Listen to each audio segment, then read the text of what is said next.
so there you go.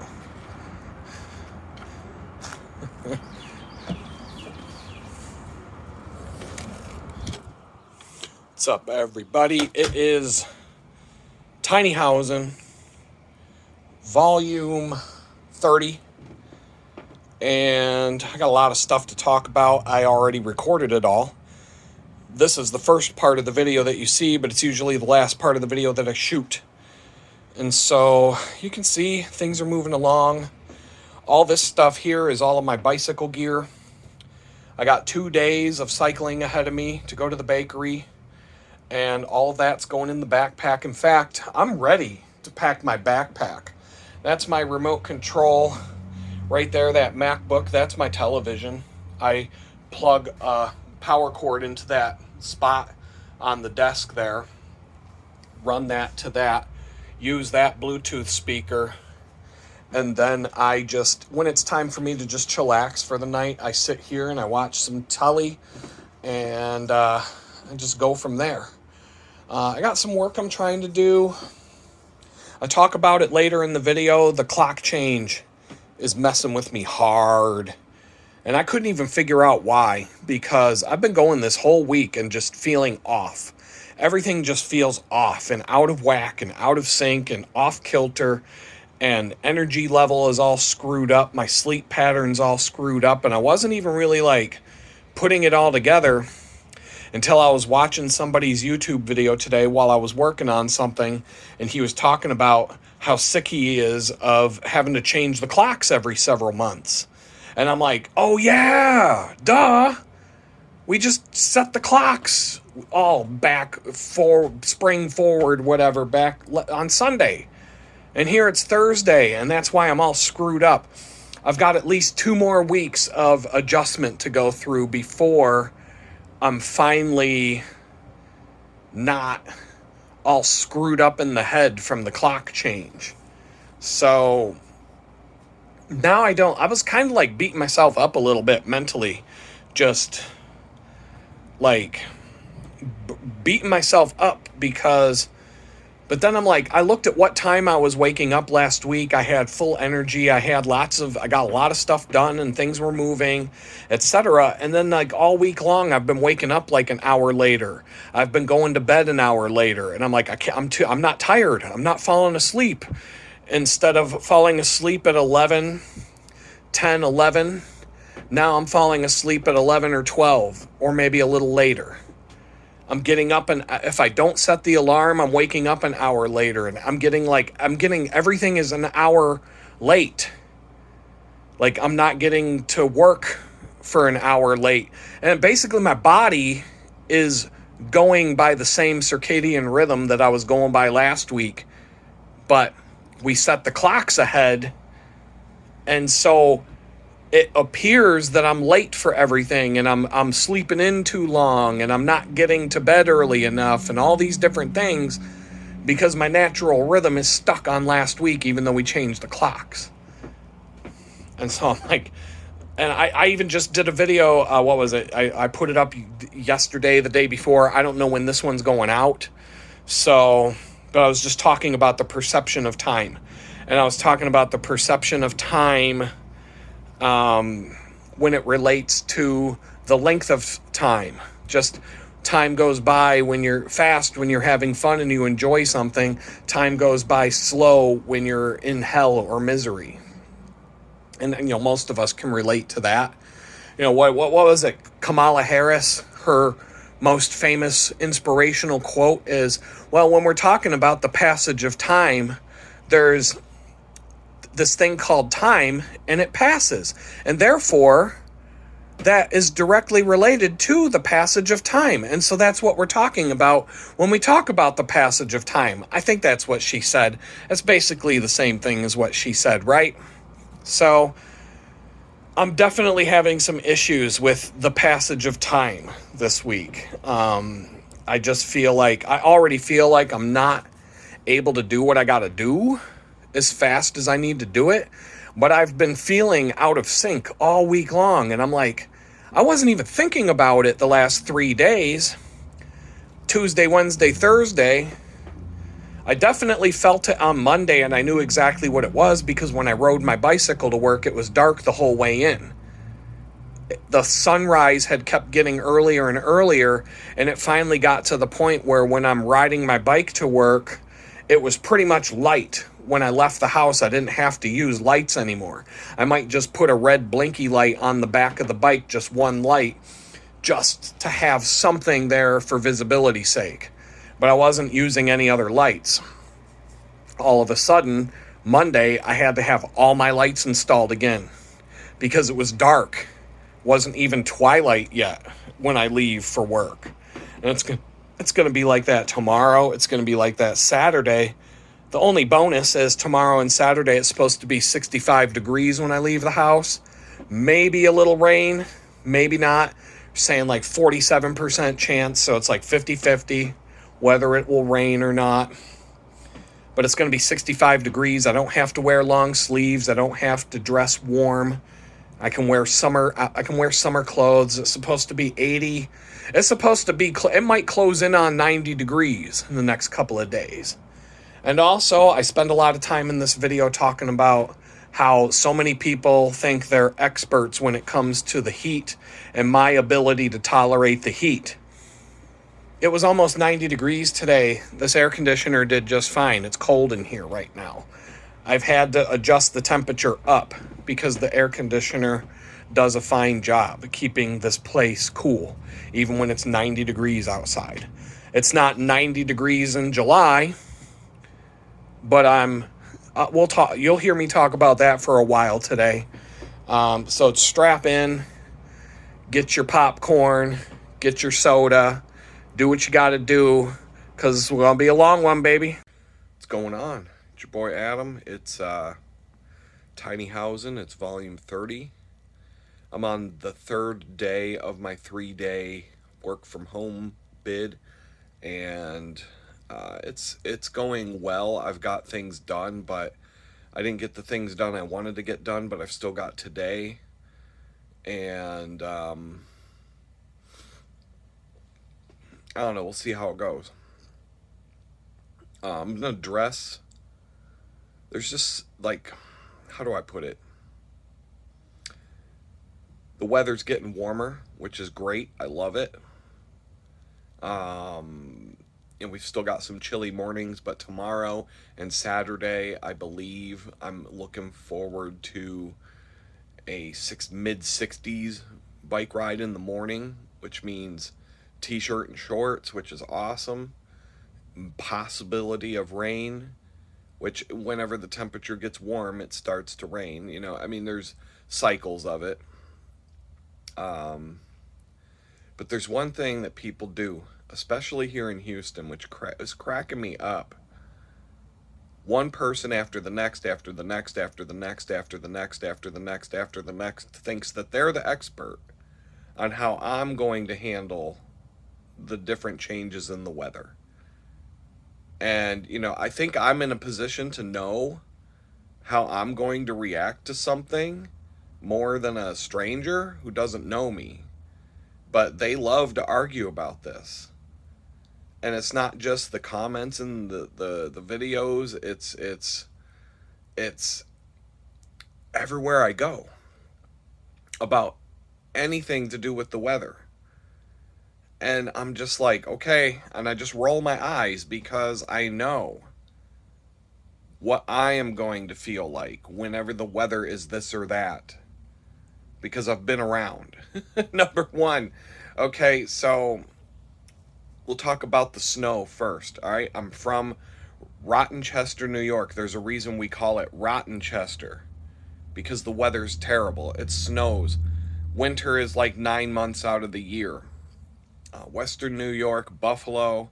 I lived in between Rochester and Buffalo. I lived there for my whole, you know, not my entire childhood, but let's just say that my entire life before I came to Houston, my residence, I lived in either Pittsburgh, somewhere in Western PA, or somewhere near Rochester and Buffalo in Western New York. Rochester, Buffalo, Jamestown, Erie, Pittsburgh, you know, which is close to Cleveland and Youngstown and Morgantown, West Virginia, and Altoona and State College, PA. If you just connected all those cities together, that was my stomping grounds for most of my life. Is it the coldest place in the country? No, it's not. The Midwest, like Montana, or not the Midwest. I mean the West Central United States, Idaho, Montana, um, the Dakotas, those states, Minnesota. Minnesota's like they were hitting temperatures of -50 this winter.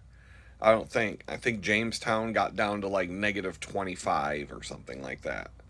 So I've been in the cold. I've done things in the cold.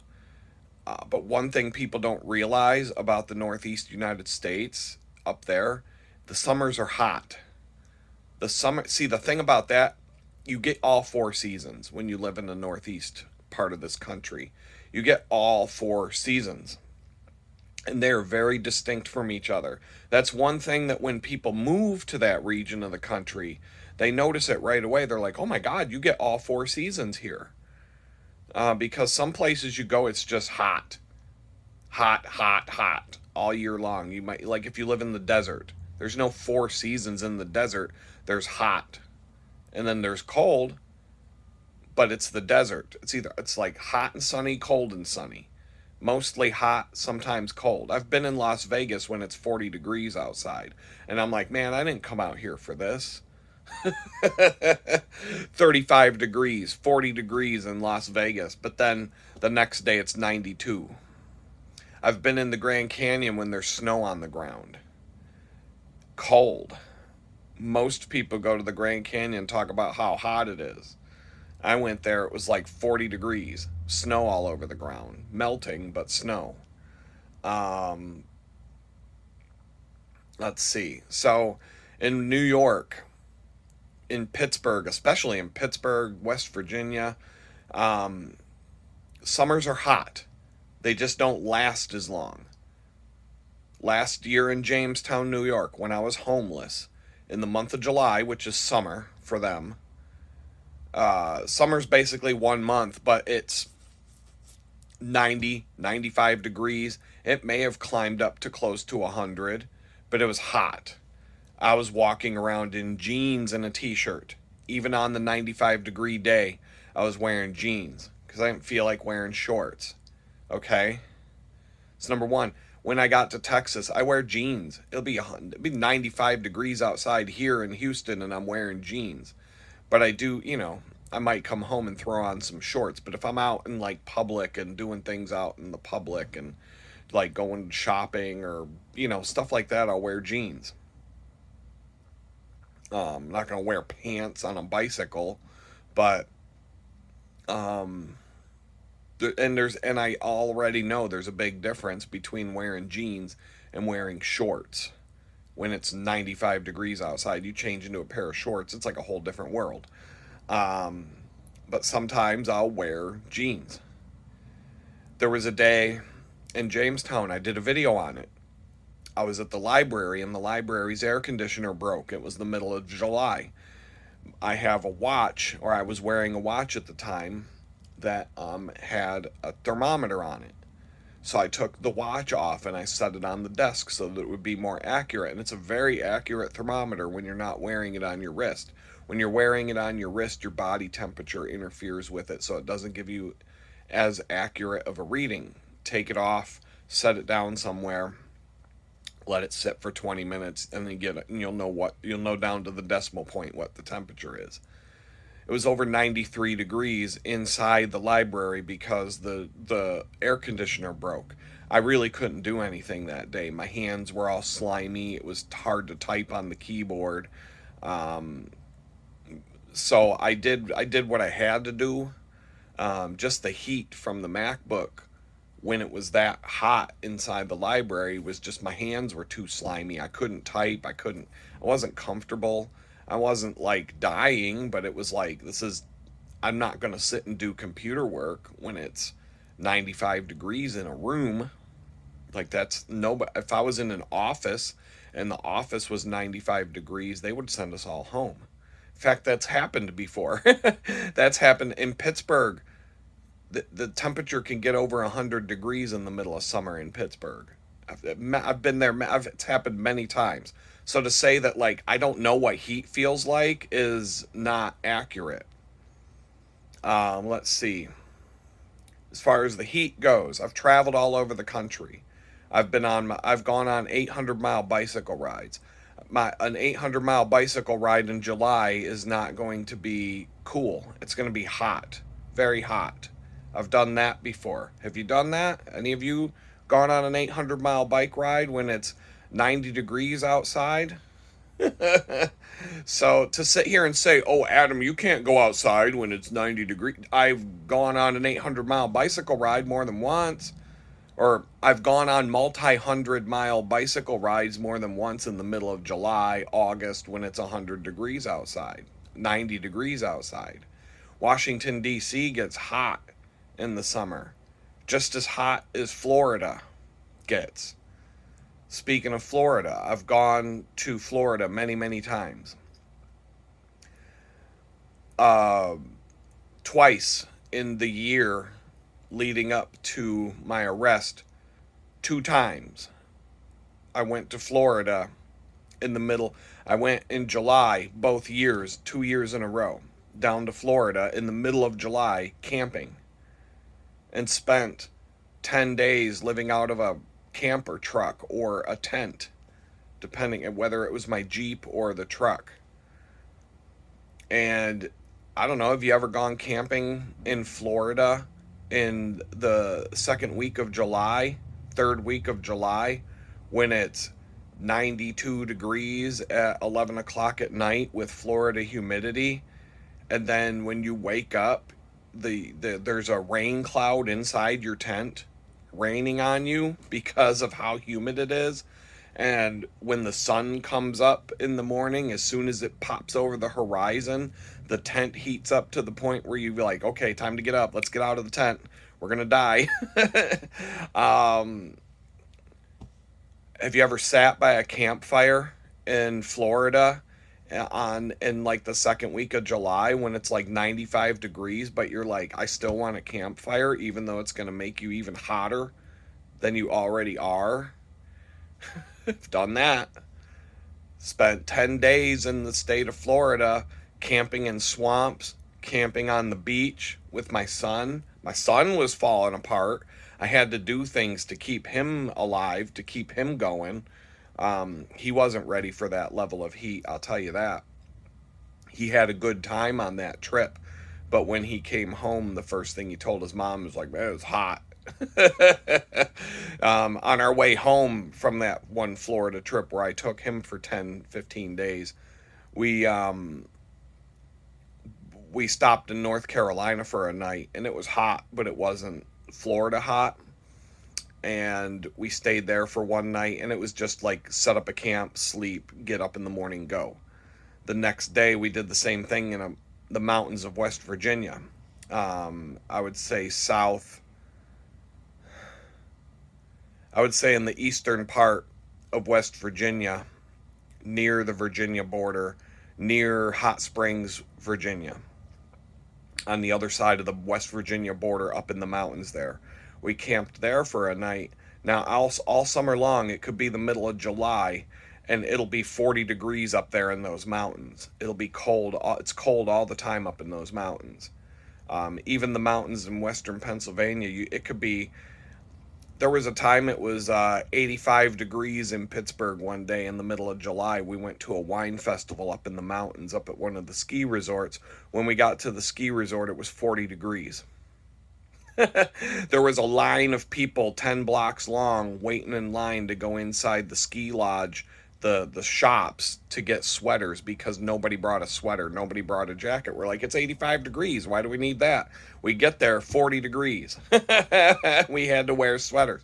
So when we got to West Virginia and we were camping up in the mountains for one last night before we went back home, my son was like thrilled because he got to put on a pair of jeans and he was wearing a hoodie long sleeve hoodie, and it was like I said, 40 degrees that night, 45 degrees up in the mountains, and he was loving it because it was like air conditioning in the sky coming down on him after 14, 15 days of living in Florida heat. Charleston, South Carolina down to Florida. I think the first couple of nights we were still up north, but when we got to Charleston, South Carolina, we were camping in the Francis Marion National Forest, which is basically a swamp. We were camping there for a night, and then we worked our way down. We hung out at Folly Beach for a half a day. We worked our way down. We ended up in the Ocala National Forest for a night, and then we ended up in a little bit farther south than that in Florida, near about an hour north of Tampa, in this place called the Flying Eagle Preserve, which is a swamp. We camped in that swamp for a few days. We did stuff. The only time we ever went indoors to anything air conditioned was the Tampa Aquarium and a couple of grocery stores. In a span of 15 days, we're outside in Florida heat in the middle of July, camping. Can you do that? Can all you people who are telling me how much I'm not going to be... I can't go outside in Houston when it's hot out because it's too hot. Have any of you gone camping for 10, 15 days in Florida in the middle of July in a swamp or on a beach to the point where you don't even go indoors more than like twice? I think the other thing that we did to cool off, one day we stopped at a spring, a natural spring in Florida. I could not even pronounce the name of it if I tried. Water was crystal clear. The spring was like 30 feet deep. Clearest water you've ever seen in your life. And the water temperature, I think, was 45, 50 degrees. So it's 95 degrees when you get out of the water and you're like, man, it's hot. And you jump in the water. Oh my God, it's cold. We did that all day for an afternoon. That was a pretty cool experience. But, and we were driving around in an air-conditioned truck whenever we were driving. So we did experience AC while driving. But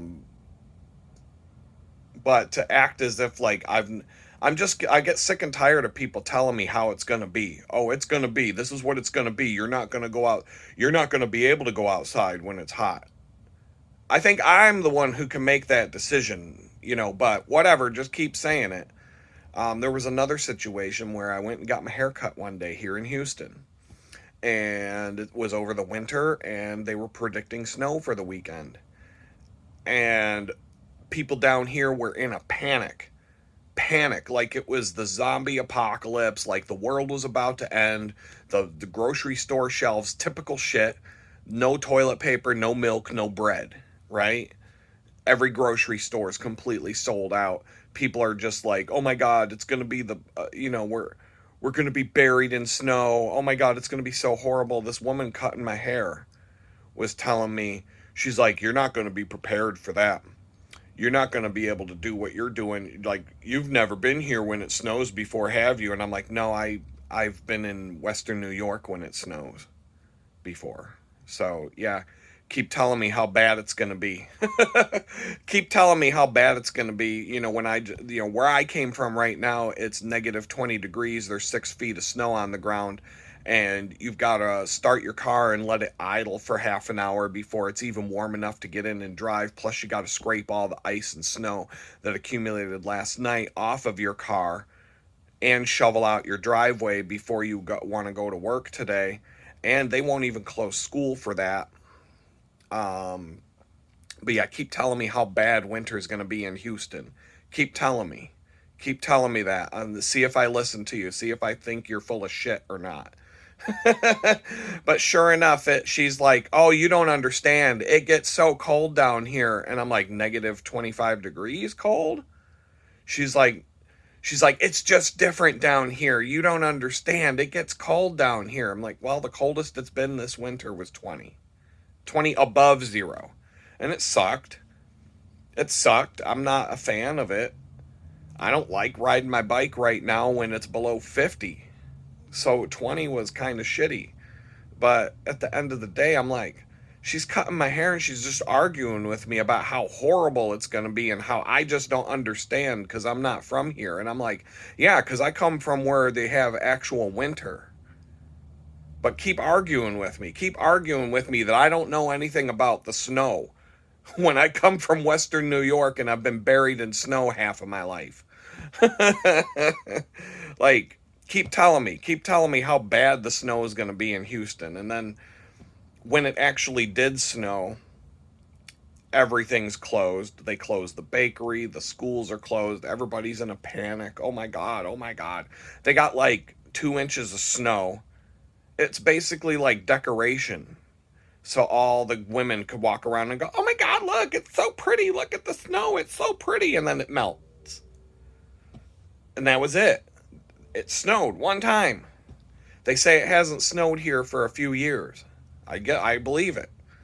But they were like, this one woman was just trying to tell me how incredibly cold it's going to be, how completely awful it's going to be. I've never experienced anything like this. You're just not going to be ready for it when it comes. And I'm like, the fuck are you talking? Do you have any idea what you're talking about? Go up to New York right now. And I guarantee you'll turn around before you even get back if you're driving because there's going to be so much snow on the ground by the time you get to like Tennessee that you're going to be thinking in your head, oh my God, what's it going to be when I get to New York? Like you've never seen, like don't argue, like why? And then, but like it is, I can't even tell you, I swear to God, at least 50 to 100 people have sit there like chastising me and pointing their finger at me and arguing with me. You just don't know what it's going to be like in the summer when you get here, or you've never been in Houston for the summer. You just don't know. You just don't know. Okay, is it going to be worse than the 15 days I spent camping in a tent in the swamps of Florida in the middle of July when it was about 95 degrees most days and at midnight it was like 89? Is it going to be worse than that? Is it going to be worse than camping in a tent in Florida for 15 days, 10 days, whatever it was? I don't know how many days we were actually in Florida, but I count the whole time from South Carolina to Florida because the weather was the same. The temperatures were the same. It didn't matter where we were. It wasn't until we crossed into the mountains on our way back home somewhere in North Carolina that the temperature started to fall a little bit and become a little more tolerable. And I say tolerable, we were tolerating it the whole time. Let's see, when it's really, really hot, it's not my favorite. Here's another example. I went camping in Kentucky. If you think Houston gets hot, go to Kentucky for the summer. Go to Eastern Kentucky. It'll blow your mind. You'll think, wow, how did it get so hot here? 110 degrees all the time in Eastern Kentucky. I don't know why it's hot there. It just is. I've gone camping there in the middle of summer. Every single time I go camping in Kentucky, Eastern Kentucky, in the Daniel Boone National Forest, it's like 100 degrees. One week we went there for 10 days in July, me and a friend. 110 degrees every single day. 110, 110, 110. We never went indoors once. We never did anything. We stayed out in the wilderness. We were camping. We went hiking. We went mountain biking. We went road biking. Road biking on, now it was so hot that the water, the water in my Camelback, which was in a bag, which was in my backpack, we're on freshly black-topped black roads that were just paved, and it was 110 degrees outside with no clouds in the sky. And we're cycling, we're biking, we're on the road. Every time I would go to take a drink out of my Camelback with the straw, it's a backpack with a bladder, water bladder, and then you have a straw, and the straw is like a clear plastic, and then you put the thing in your mouth. The water in the tube was scalding hot, like it would burn your mouth. So every time I'd take a drink from my Camelback, I had to pull the straw and squeeze the tip and let some of the water out, because the water in the backpack was hot, but it wasn't like gonna burn my mouth. But if I took a drink directly from the Camelback with the straw in my mouth, um, it was going to burn my mouth, like probably like severe burns. And every time I took a drink like that, it would only take about 5 to 10 minutes for the water in that tube that is exposed to the sunlight to get so hot that it would burn your mouth again. So every single time I took a drink out of the Camelback, that's what I had to do. And that was when we were riding on the road bikes out on the pavement, and climbing massive hills and all kinds of stuff. Now, the one thing I will say about the heat is that we planned on going on a 100-mile ride. We ended up going on like a 25-30-mile ride instead. We planned on going on a 30-mile mountain bike ride. We ended up going on a 10-mile mountain bike ride instead because it was hot. And so we were just slow. When we went on the mountain bike ride, we were trying to ride around this lake. We were going to ride around the entire lake, but we ended up drinking. We were drinking so much water on the mountain bike ride that I was going through a 2-liter Camelback plus a water bottle on my bike. It seemed like every 20 minutes I was out of water. I was literally drinking 3 liters of water every half hour. And so we would have to stop, and I'd have to pull out the water filter, and we'd have to refill all our water containers down by the lake shore. And then we'd go swimming. And it was so hot that even swimming, you couldn't cool off by going swimming, because the water temperature was something like 85 degrees or something like that. So the way that we would cool off, we would go swimming in a spot, and we'd pick up rocks. We'd dive down to the bottom where it was cold, where the water finally gets cold, and we'd pick up a big rock, and then we'd just hold on to a rock and let the rock bring us down to the bottom of the lake so we could feel like cool for a minute. And then when we couldn't hold our breath anymore, we'd swim back up to the top and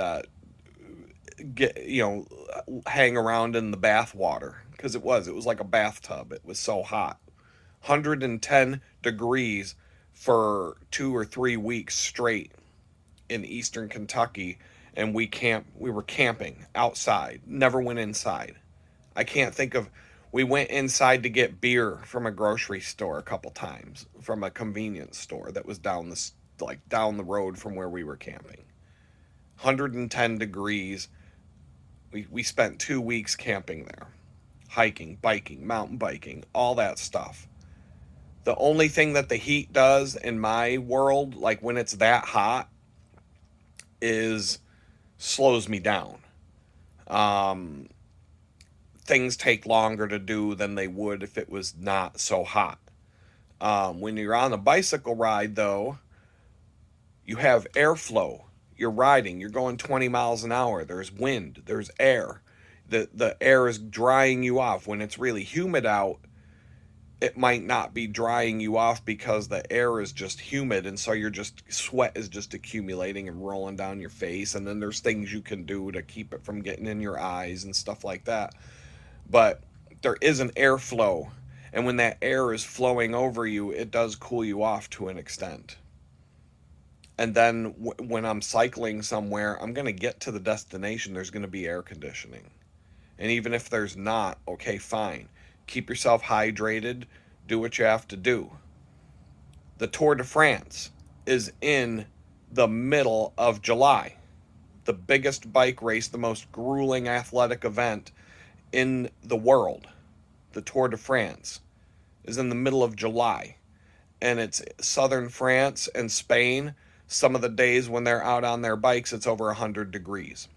When they're in the mountains, like the Alpe d'Huez and the French Alps, in the Pyrenees, there are some really cold days. They might even see snow in some of those places. But when they're on the flats down by the southern coasts and the southern parts of these countries, it's summer. It's 95 degrees. It's 100 degrees, and they're in the most grueling, exhausting bicycle race on the face of the earth. And they're doing it. So to sit there and say, like, oh, you can't. This guy I'm renting this tiny house from keeps telling me that, like, if you don't have a car by summer, he's like, it's like people get mad at me. Like, there's like this attitude where people are like getting mad at me because I won't listen to them. You're not listening to me. Like, you need to listen to me. You need to stop and listen. Okay, dude, like, once again, you all act as if I've never seen what heat feels like before. I've been in the deserts. I've been places. Like, I know what it is. I know how much it sucks. But I'm telling you, I would choose a 115 degree day in Houston, which I've looked up the maximum temperature. The 109, I believe, is the record for Houston. It's never been hotter than 109, number one. I've been in Kentucky when it's 110, 111. So I can tell you there's places that get hotter than this that I've been to when it's hotter than the. I've been places that are hotter than the hottest it's ever been here. Number one. People are like, well, you just don't know the humidity and blah. Florida. Can you tell me a more humid place than Florida in the summer in the United States? Is there a place that has more humidity than Florida? I don't think so. I know Houston is a tropical climate, but it's not covered in palm trees. Florida is. There's a reason for that. But anyway, people just keep telling me, you're not listening to me. You just don't know. You wait until it gets here, blah, blah, blah. When I got to Houston, it was the beginning of September. And so, yeah, people are like, well, you got there in September. You don't know what summer is. It was 95 degrees every single day for the first 3 weeks I was here. It didn't rain once. And I was riding my bicycle to the bakery every day. I was walking. I walked an hour and a half in a pair of jeans when it was 95 degrees out. Houston. I walked to work one day when I didn't have my bicycle ready yet. I walked there. It took an hour and a half. It was 95 degrees. Houston, 95 degrees. My friend was telling me that it was hot in August. And he said, really, the only difference between right now and August is that right now at night, it would get down to like 80 degrees, 77 degrees. And we'd be out on the back patio at the pergola, hanging out, watching TV on a big projection screen or whatever.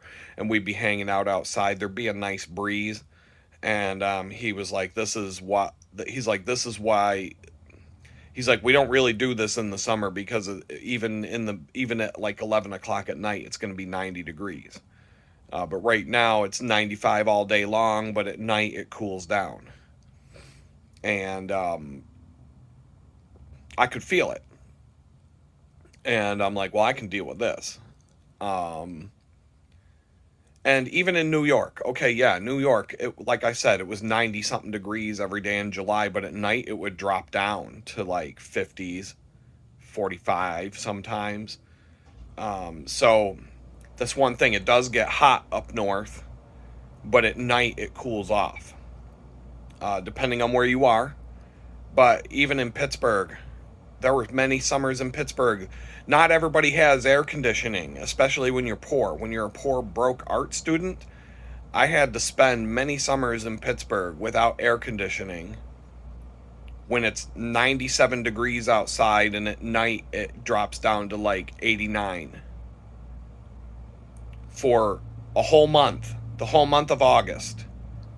And even with your windows open and the fans blaring, you're just sitting there like, oh, because it's hard to do work indoors, like sit in front of a computer or do certain things inside. I would not want to be in my tiny house if it was 93 degrees inside this room. It would suck. Outdoors is a different thing. It's different. I don't mind it as much when I'm outside. I don't want to go to bed in a room that's 93 degrees. But people just keep arguing with me. I was saying something about having getting a dehumidifier instead of a second air conditioner, as if I don't know any better. I'm the one living in the tiny house. It's humid in here. There's some humidity in this tiny house. Things like if I mop the floor, it takes longer than it should to dry. A drop of water from the shower will just sit there.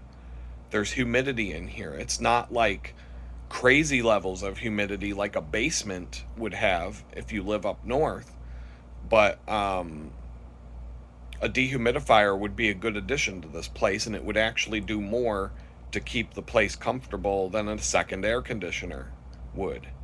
And yes, when it's 95 degrees outside and the sun's beating down on this tiny little hut, it's going to raise the temperature up.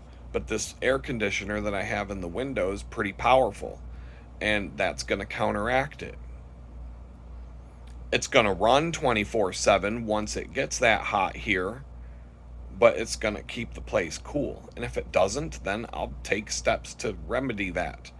But like, it just, I don't know, it cracks me up. I'm not mad. Like I said, I'm not mad. I'm not losing sleep because someone made a comment.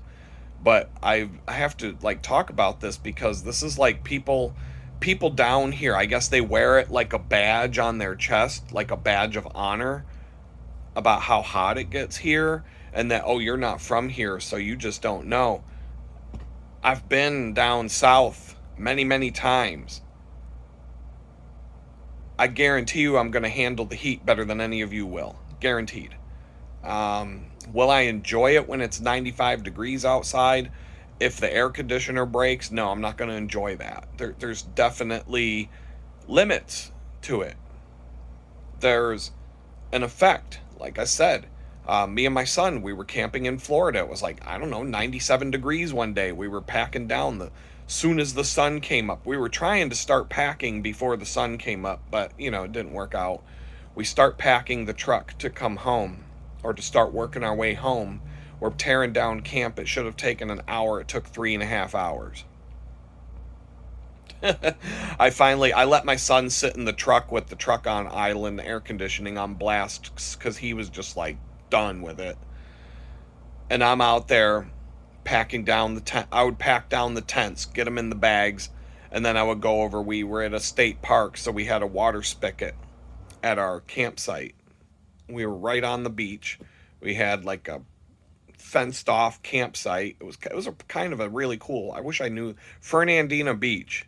Look that up if you ever want to go camping on the beach. It's not right on the beach. It's on the opposite side of the sand dunes.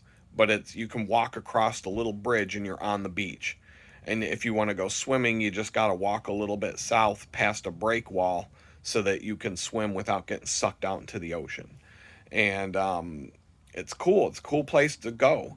There's a Civil War fort there that you can check out. It's a pretty cool place. But we were camping there for days. Hot. But when I was when I was packing it down, I packed the tents down. We had a water spigot at our campsite. So I turn it on. I get under it. I get my t-shirt completely soaked. Water. Cold water. Well, it wasn't even cold water. It was like lukewarm water, but whatever. It's water. So then I'm like, oh, and I'm like, shake myself off like a dog. And then I go around, I tear down the pavilion. I tear down the picnic table, the cooking stuff, whatever. Each time I do a step, I go back to the water spigot because my hair is already dry and my shirt is already dry. And I'm already sweating again. So I go back and I get under the water again. I cool myself off. I go back to work. But like I said, it should have taken an hour. It took 3.5 hours to pack because of how hot it was. It really didn't even take that long to set up camp, but it took a bit of time to pack down. So, I mean, the heat can have an effect. There were times during that trip. I mean, we did a lot of swimming. We did a lot of things to cool off, but we were living outdoors. We were camping. And so Would I want to go camping for 10 days without going swimming and without doing things that would like give us a break from the heat and the sweat? No, that wouldn't have been fun, but that we were out to have fun. And so that's what you do in Florida. You go swimming, you go to the beach, you do fun things. We went swimming with the manatees in this one crystal river. We did all kinds of cool stuff.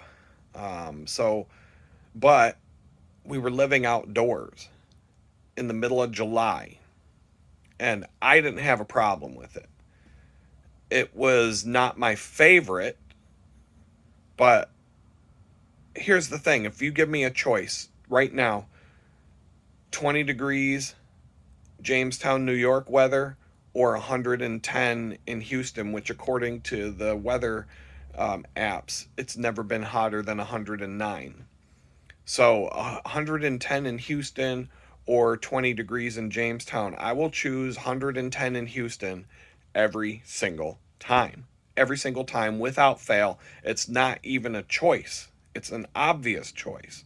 I'm going to take the heat over the cold every single time. Every time. I don't want to be where it's cold anymore. I mean, if I have to, I will. If I had the chance to move back to Pittsburgh and actually like be with my kids again, I would do it. I would hate the winter that I'm going back to, but other than that, there's a lot of benefits, and I would be happy about it. But for now, I'm in Houston. I got to make things work here. One of the benefits is the weather. The weather is a benefit. Even in July and August, when everybody tells me I'm going to die because I went outside, fine. All of you people, stay indoors, please. Stay off the roads, for crying out loud. That would be really awesome if I could go on a bike ride and not have to deal with all these douchebags on the road because it's too hot. But that's wishful thinking right there. But anyway, that's my topic for today. If you can't take the heat, get the hell out of Houston, I guess. So anyway, peace out. We'll talk again. All right, man. So I got some more stuff to talk about. You can see my air conditioner running in the background, because, I don't know anything about what to do to keep a place cool when it's hot outside. I've gotten more comments since I shot the video that you were just watching in this video. The last segment, between then and now, I've gotten a bunch more comments about how I don't know how to survive when it's hot outside. I don't know what it's like when it's hot outside, and all these other arrogant comments. And it's hilarious because it's like, it doesn't, here's the thing. Okay, I'm not mad. I'm not losing any sleep over it. I'm just I'm commenting back and forth with all of you. And some of you are going to agree with me. So you ever watch a video on YouTube or Facebook or some other platform of like somebody's home improvement project, or somebody working at their job, and there's a video of some guy doing something at a job or working on a car or whatever the case may be? Do you ever like go and read the comments that people leave? It doesn't matter what you watch. If you're watching like a how-to or something like that, or some craftsman doing a craft, or a carpenter building a deck, it doesn't matter. You're gonna see all these people show up in the comments section to be like, well, you did that completely wrong. If you knew what you were doing, you wouldn't have used the wrong type of nails. You would have used screws instead of nails. You would have used nails instead of screws. You obviously don't know what kind of hammer is the right hammer to use for that job. You obviously used the wrong wrench for that. If you would have done it right, your video would have been a lot better. And like, all you get are these people, these armchair mechanics, the armchair carpenters, the armchair quarterbacks showing up to tell you everything you did wrong, and how if you would just listen to me, just listen to the experts, everything in your life would be so much better. Okay. It's like, how many people watched the last Super Bowl sitting in their lazy boy recliner, screaming and yelling at Patrick Mahomes through the TV as if he could actually hear you about, you're calling the wrong plays. You got to do this. You got to do that. You can't throw to him. You have to follow this play. Man, if I was the head coach, I would be calling all different plays. Blah, blah, blah, blah, blah, blah, blah, blah, blah. And you're sitting in a lazy boy drinking beer, eating pretzels. And you're the expert. You know, you have all that it takes to be a head coach in the NFL and get your team to the Super Bowl and actually win the Super Bowl because you know you're the expert. You're the guy that could have brought them over you're the guy that could have brought them to the trophy. You're the guy.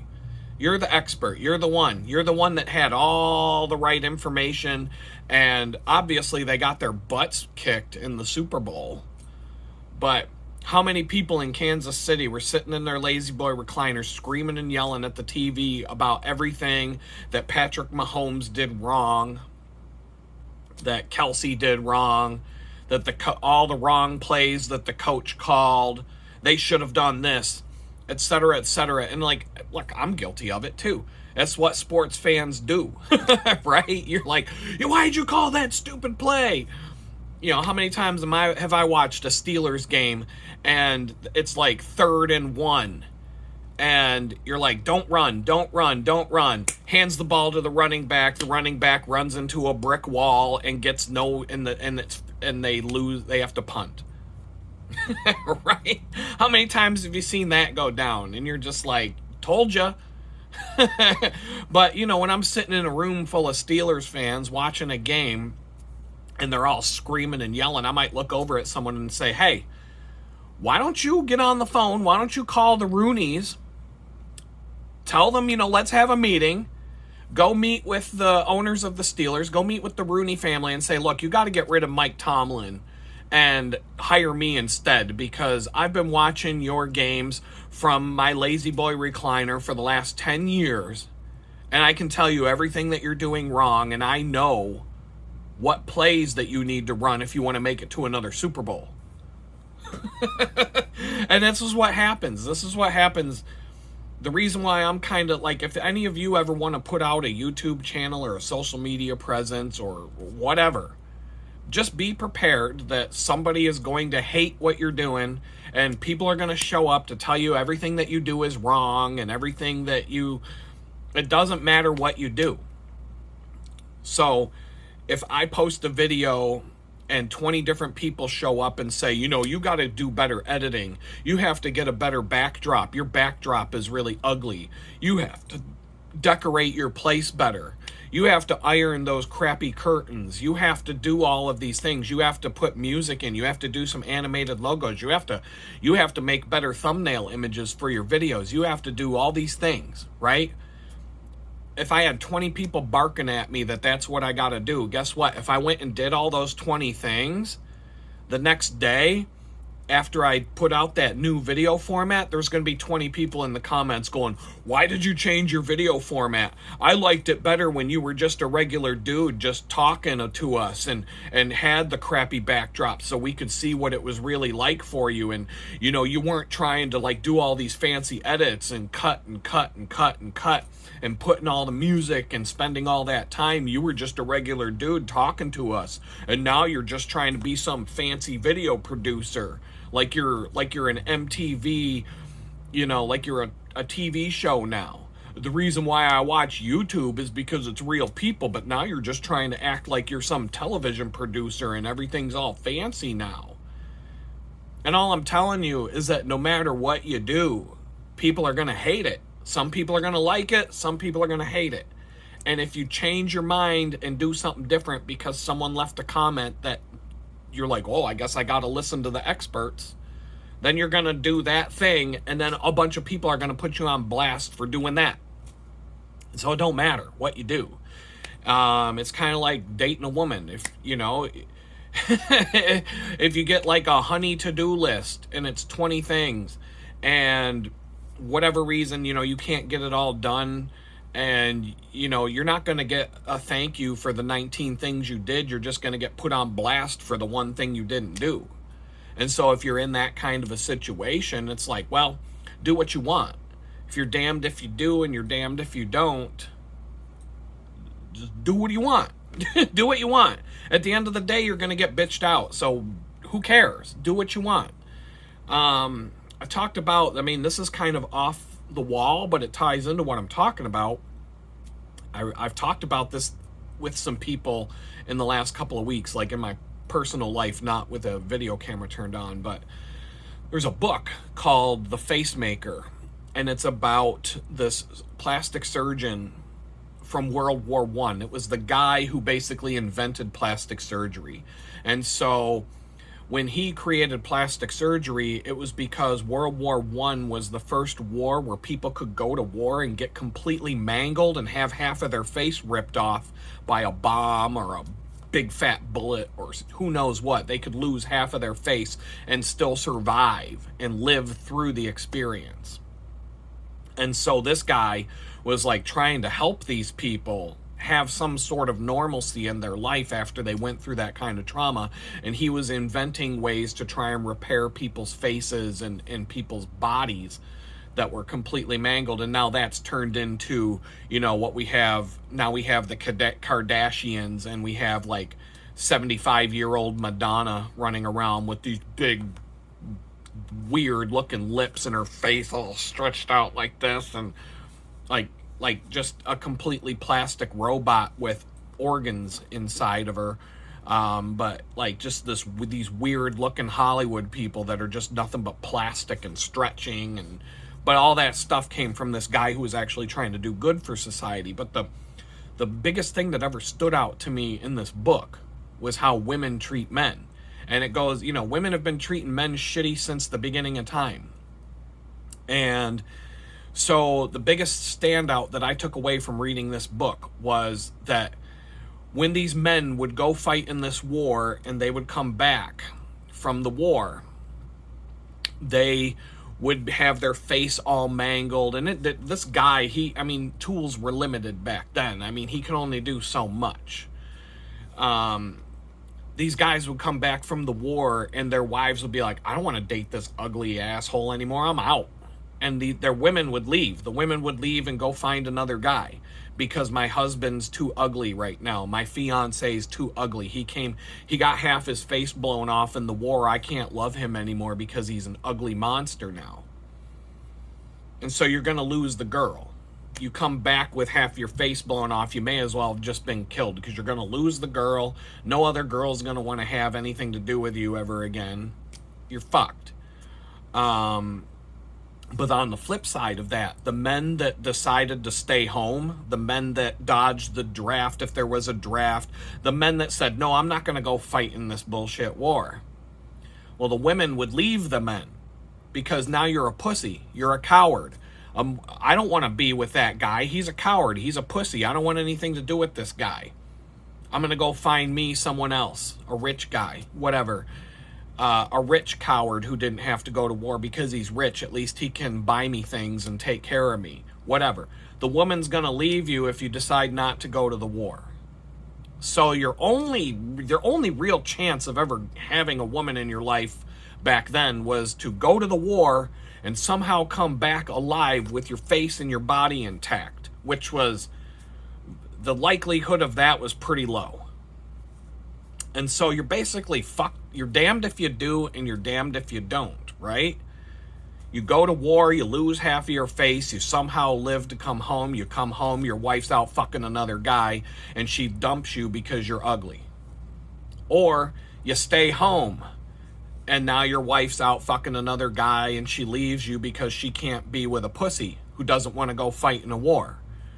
So I always say, I'm like, wow, if you're damned if you do and you're damned if you don't, stay home. Keep your face. Keep your face. That's the better option out of the two shitty situations there. And maybe someday, 10 years after the war is over, You know, maybe you can find a woman who will want to be with you even though you were a pussy who didn't go to war, because you kept your face and you didn't lose your jaw, and you have like you've got like this, and that's your face, and the rest of it's just a mangled hunk of skin. And that's all you have to eat your food because you don't have a jaw and teeth down here anymore because it was blown off by a fucking grenade or something like that. Why go through all that when you can still be at home and be a loser and nobody wants to date you or be your wife because you're a pussy? Well, at least I got my face. At least I can eat. At least I can walk around and have a normal life without being handicapped for the rest of my life because I went and fought in this bullshit war and got half my face blown off. And so these are the things you got to keep in mind when you decide to go out there and shoot videos and get on YouTube and all that stuff. People are going to hate you no matter what you do. So just do whatever the hell you want. Like, that's the attitude you need to have. Because if you try to make everybody happy, you can't. It's impossible. It is absolutely impossible to make everybody happy. Why? Because there are people out there who hate people who try to make everybody happy. So if you try to make everybody happy, those people are going to hate you, and therefore you failed. So why bother? Why bother? Once again, I'm getting all these comments. You don't know what you're talking about. It's going to be hot in Houston. Yeah, it's hot. I'm almost to the Mexican border from where I used to live. You know, Mexico now is like a half day's drive. Yeah, it's hot. It's hot down here in the summer. I get it. It's hot. People act as if I've never experienced hot days before in my life. Like, get over yourselves. Like, go live in New York. If you spent your whole life in Houston, I can understand, like, why you might hate the summer and the heat and all that stuff. Like, I get it. Like, if you've never been anywhere else and this has just been your life, has been just this 2 months of misery every year because you hate summer so much, because it's hot, it's warm all year long, but it's really hot in the summer. Go live in Rochester, New York for a year, okay? Keep in mind that it starts snowing in September, and it doesn't stop snowing until the end of April, maybe middle of May. You're going to have 9 months out of the year where it can snow In fact, in Western New York, when I was growing up, we had a massive snowstorm in the middle of June. Massive snowstorm. It was so intense that it caused my grandfather's barn to collapse. Okay, my grandfather's barn collapsed. I was there. We were playing in the barn. Me and myself being stupid, and my stupid friends and cousins, we were all running around the yard and doing what we do as little kids. We were in the barn when we weren't supposed to be because this barn was old and it was ready to collapse. We came out. All of a sudden, there was this big, massive snowstorm. And I mean, the snow was piling up. Middle of June. And the snow got so heavy on the barn collapsed during a snowstorm in June. Okay? Have you ever experienced, okay, all you Houston people that tell me I'm going to hate the summer here, have you ever had to sit around while it snows in June? Have you ever gotten 2 feet of snow in the middle of June in Houston? Do you know what that's like? You know how hard that is to deal with? You think here's another point. I'm going to make another point when it comes to the heat of the South, okay, and how horrible it is and how I don't know what I'm getting into and blah, blah, blah. How many people get old and they retire and they move to Florida? How many? I mean, that's pretty common. All the people that I know that live in Florida, they hate the gray hairs. Oh, I can't get to where I'm going. I can't go the speed limit because all these gray hairs are driving around all hunched over their steering wheel, and they all go 35 miles an hour in a 55 mile an hour zone. And these old people are everywhere. I can't take it. That's the gray hairs, the old people, the gray hairs. Florida is full of old people who couldn't stand living up north anymore, so they went down to live where it's warm.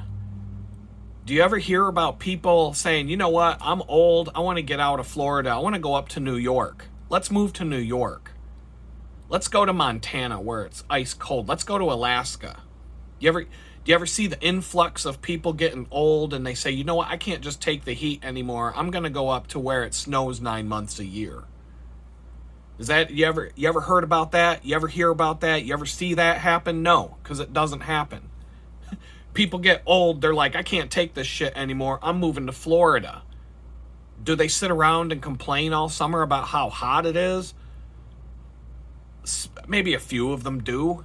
Or they sit in an air-conditioned apartment for 2 months and they don't go outside. I don't know. But there's a reason why people move down south and they don't typically go from the south to the north. And a lot of people that do leave from the south to the north, they experience 1 or 2 winters. They're like, get me the fuck out of here, and they come back down south. They can't take it. You don't really see or hear about people moving down south and going, oh my God, it's so hot. I got to get back up to where it snows 9 months out of the year. Occasionally you get people who have money and they'll just have a home in Florida and they'll have a home in New York and they just bounce. When it's too hot in Florida, let's go to New York for the summer. When it starts to get cold in New York, we're bouncing. We're going back to Florida for the winter. People do that. People move to Alaska for the summer and then they leave Alaska and go back to like Seattle for the winter.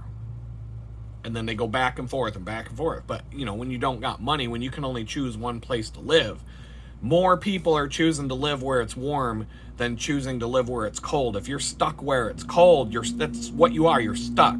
You want to go live somewhere warm, but you can't because you got your business or your family's there or you can't afford to move or whatever the case may be. People don't choose to go live where it's freezing cold all the time. They choose to go live where it's warm. So I don't get this. Like this whole, like, all the armchair quarterbacks show up to tell me everything I say is wrong. Everything I do is wrong. It's, you can't handle the heat in Houston, even though I have spent my whole life traveling and going to places that are hot. I can remember the first time I got my taste of Florida heat. I flew to Fort Myers. I'd never been to Florida before. I flew into Fort Myers. It was the middle of July. I was visiting a friend. I remember the first time I stepped off that jet in the jetway, people were telling me, you're nuts going to Florida in July. Why would you do that? Okay, fine. Keep telling me I'm wrong. I'm going to Florida in July. I'm going on vacation. I'm going to visit a friend. Yeah, keep giving me all your expert advice about when I need to do this. I'm doing it today. Go away. I'm doing what I want to do. So I get off the jetway. 2 feet on the jetway between the exit door of the plane and the entrance door to the airport. I'm like, wow, that's hot. That's hot. I will never forget. That was my first taste of what Florida heat is.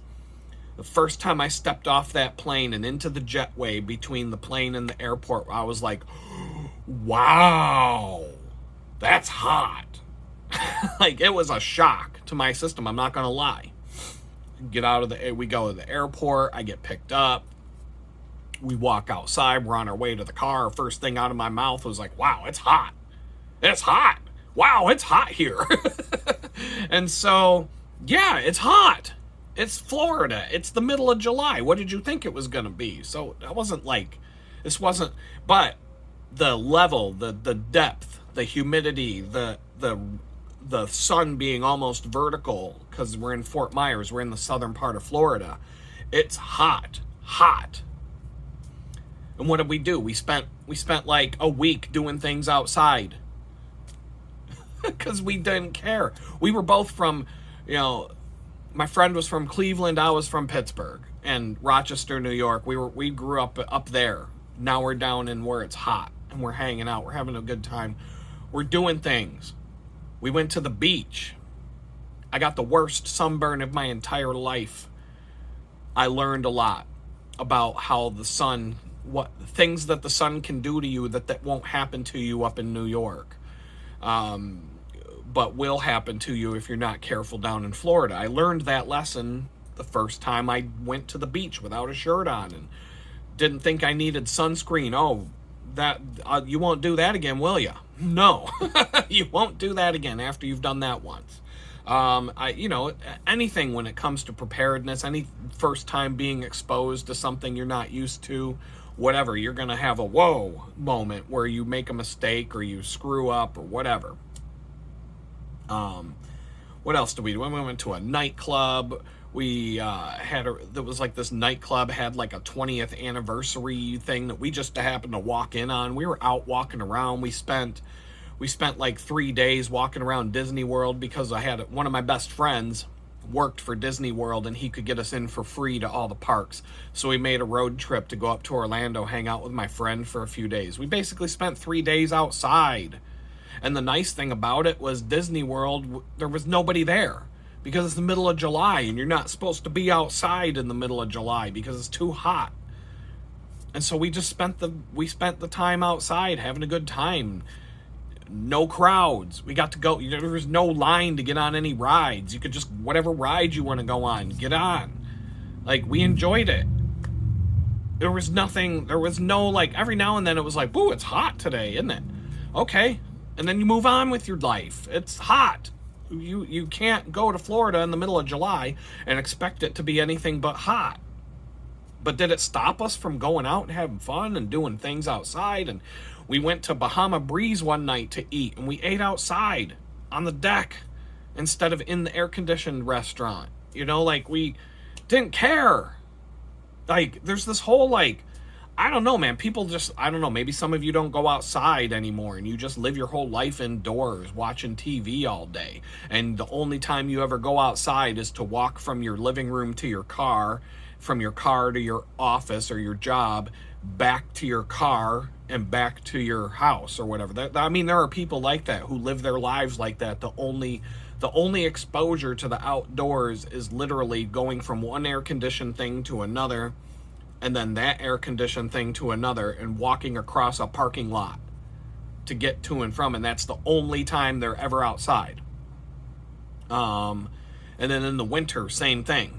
It could be the dead of winter, and people are just going from their house to their car, from their car to their job, from their job to their car, from their car to the store, from the store to the car, from the car to the house. And that's the only time they ever go outside. That's generally how I live my life when I'm in the winter. Pennsylvania winter, New York winter. The only time I ever was outside is if I was skiing. And the occasional mountain bike ride with a group of people if it was super cold and everything was frozen. Sometimes we would go on a mountain bike ride. Sometimes, I'm talking like in a winter, unless I had like a season pass for a ski slope or something where I had to take advantage of it week after week after week. But I was, a lot of times I was busy. I had kids. I had other things to do. Maybe 4 times in a span of 4 months, I would go outside and do something outside in the middle of winter, but it could be 100 degrees outside, and I'm outside every day doing stuff outside. Maybe if it's 95 degrees and my lawn needs mowed, I might be like, if it's something that I don't want to do, and it's really, really hot outside, I'm not going to be motivated. I don't think I'm going to go mow the lawn today. But if it's like, let's go on a hike, if it's 110 degrees outside and somebody goes, hey, you want to go hiking? I'll go. I won't care about the temperature, but make sure we got water. Make sure we got enough water. It's going to be hot. Are we hiking in the woods? At least there'll be some shade. But we'll go do it. We'll go do the thing. Can we hike near some place where we can swim? Maybe. Like there's different things. Is there a creek? Can I get my hair wet to help cool off?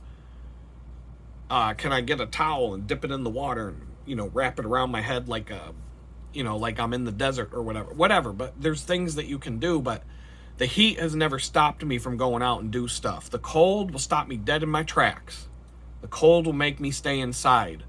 The heat will make me stay inside when I have to work on my computer or whatever, things like that. I'll want to be comfortable at a comfortable temperature when I'm doing like computer work and sitting in an office chair. I don't want to be in a 95 degree room like the Jamestown Library that day trying to get things done. I won't be able to concentrate. I'll be too hot. But I can go outside and I can go on a bike ride. I can go on a hike. I can go do stuff outside and not care about the heat. I've been like this for years. But you're all I know everybody else out there, you're the expert. I'm not the expert. I don't know what I'm capable of. I don't know what I've done in my past. I don't know what hot temperatures feel like. I don't know any of that. Once again, you're the expert. You're the one sitting in the lazy boy watching the Super Bowl, and you know all the plays to call, and the coach and the quarterback don't know a damn thing about football. So with that, I'm going to say peace out. We might talk again later. I got the perfect example. As soon as I turned off my camera and went back to, I'm looking for something on YouTube to give me something in the background to listen to while I'm working today on some stuff. A video shows up. The title of the video. Look this up. I'm not going to put the link to the video. Maybe I will in the description. I don't know. I'm going to try and get a little better with making descriptions and things for these videos. I'm getting, more and more. I'm getting more into the rhythm of life as I sit here in this tiny house. But the title of this video, if you want to find it, is Horse Kicks Tree, Farts on Dogs, and then Runs Away. It's got 55 million views. I kind of scrolled through the comments. I don't even know why. It was a funny video. It's a funny video. Horse comes running up to a bunch of dogs, gets mad, kicks a tree, goes up to these dogs, farts on the dogs, and then runs away. All right, so now you go to the comments section, and this video is getting a whole bunch of thumbs down, and a whole bunch of people are mad about it. And then this one guy leaves a comment, and he's like, why the hell are all you people mad about this video? You clicked on a video that said horse kicks tree, farts on dogs, and then runs away.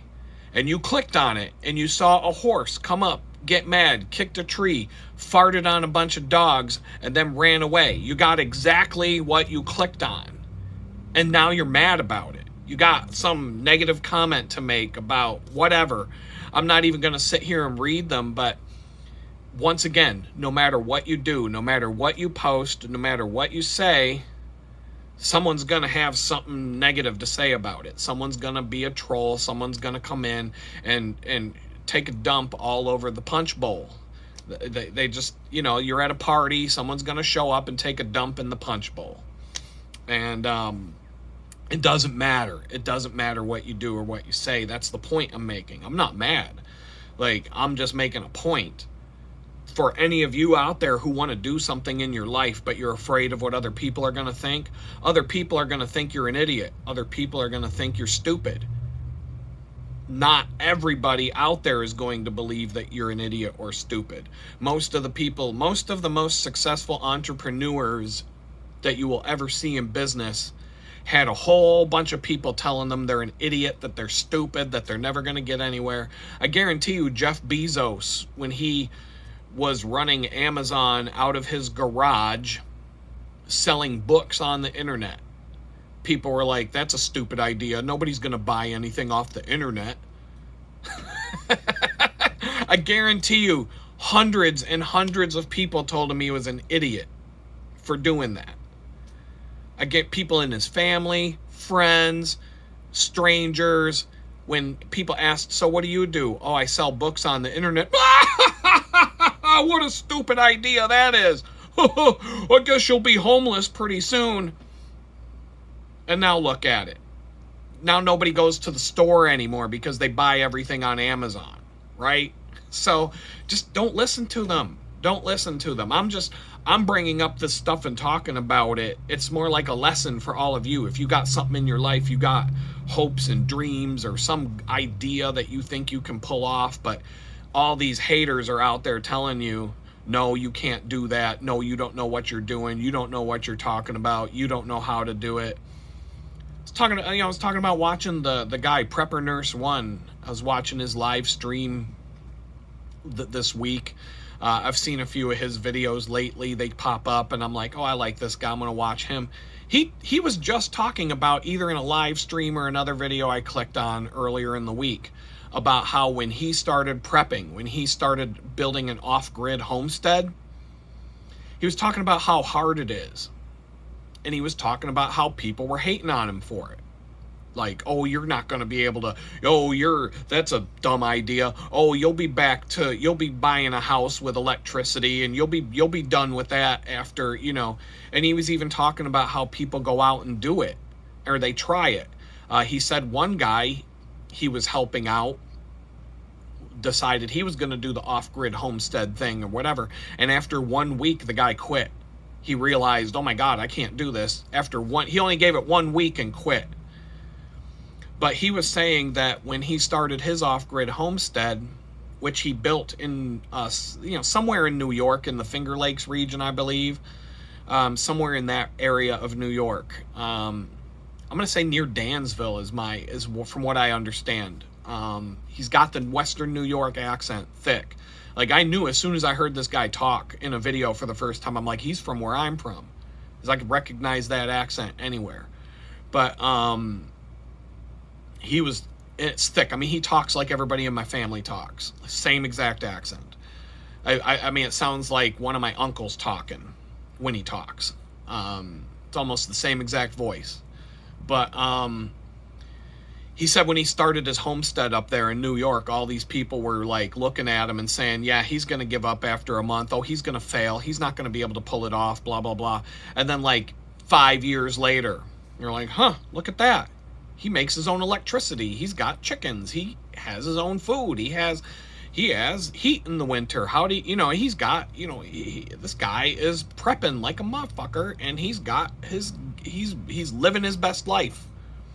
Then he got a bigger piece of property down in West Virginia, and he's building that into an off-grid homestead.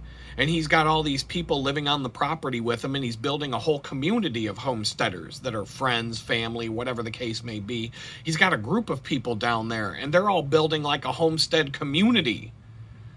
So, do you think this guy would be where he is today with a homestead in Western New York? I guess he was going to sell the property, but nobody wants to live in New York, so nobody will buy the property. And so he decided to keep it.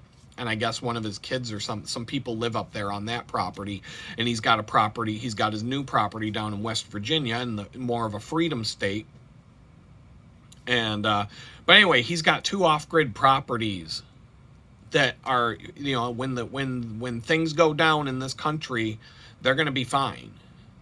They're going to be fine. They're going to have food. They're going to have electricity. They're going to have everything they need, and they're not going to care that much about what's going on in the destroyed, apocalyptic, dystopian future that we have in America. It's really not going to affect him.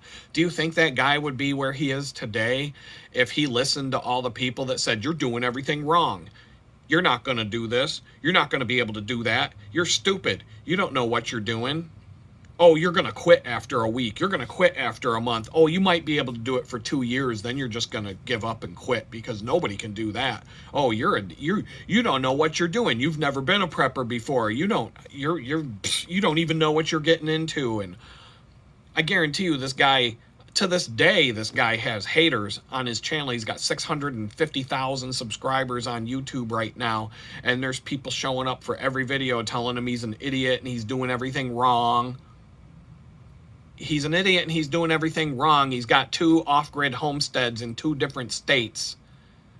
And he's got a whole community of people around him helping to build it even better. And he's doing everything wrong. He's doing everything wrong. And he's even willing to admit, like, I make a mistake here and there. I wish that I had more of this and less of that. And I wish that I had done this differently. And he was talking about his off-grid solar panel battery electric system, and the first time that he did it, he put in a system and he really wasn't happy with the results. And so when the system he's building down in West Virginia, he went all out and paid the money, a lot of money, and he's got all the electricity that he needs coming from the sun down there. and it heats his home. He can heat his I think he's living right now, he's living in a camper while he builds something better around him. And they're constantly, I've seen them take a bare piece of land. He bought this land right before I went to prison, and in the time from when I was arrested till now, they've taken a bare piece of land and turned it into a homestead with all kinds of crazy stuff going on.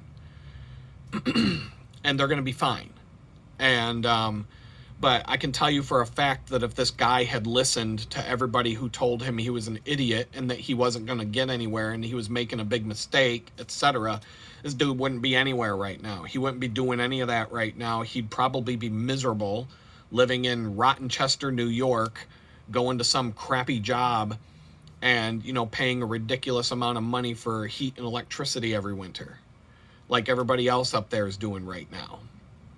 So just, you know, look around, look at all the successful people, and just think about how many times did those people have trolls coming at them from every direction telling them they're an idiot and they don't know what they're talking about.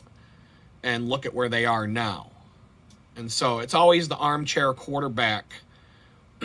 You know, the armchair quarterback always knows better about what play to call and how to run the football and how to pass and what pass plays to run and whether they should kick a field goal or go for the 2-point conversion, all that.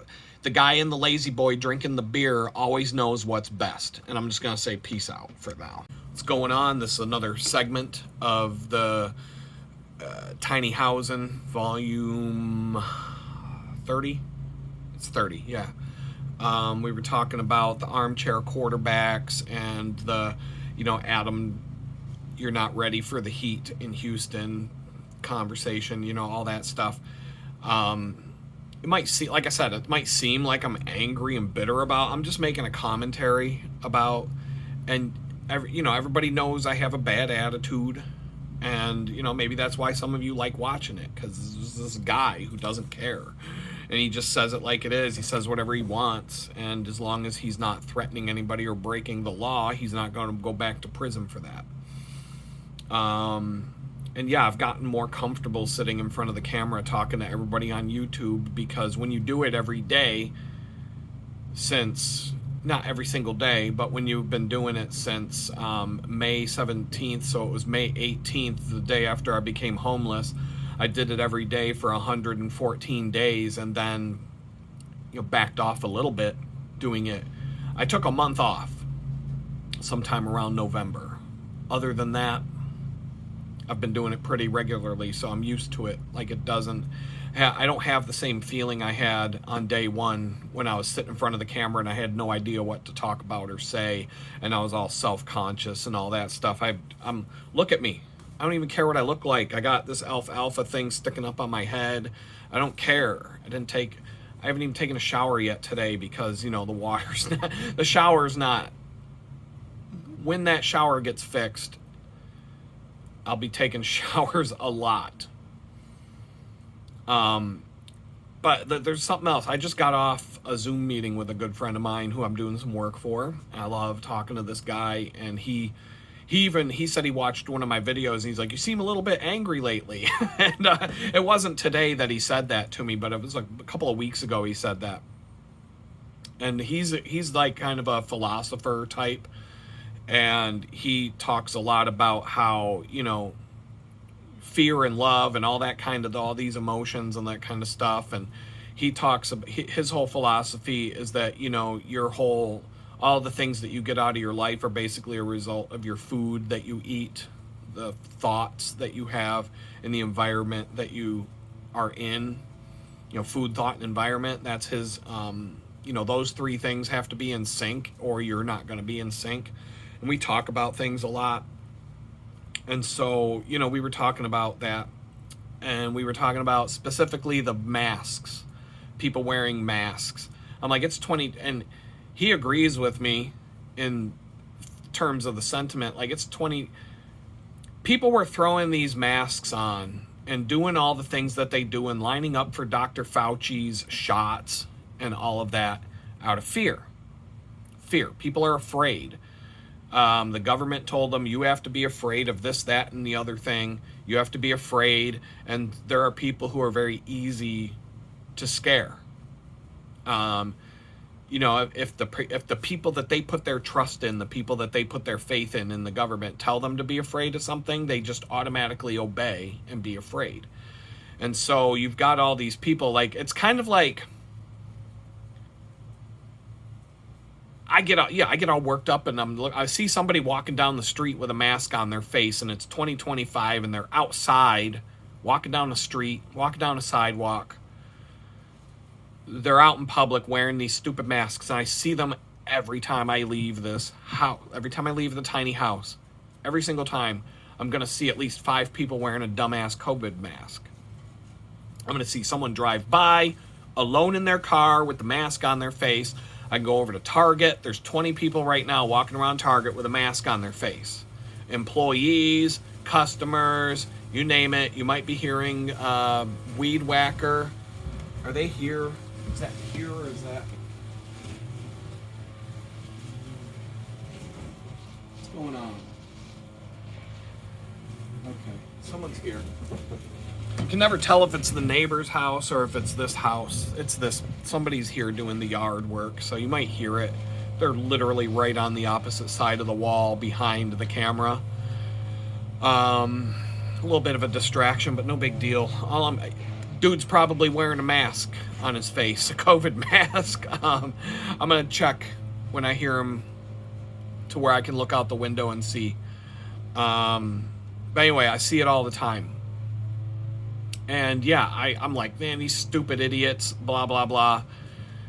And all these people, like, but it is kind of if you really dig into it deeper, on a deeper level, you can feel sorry for these people to an extent. You know, you can have some sympathy for them because these are people who just live their life in fear.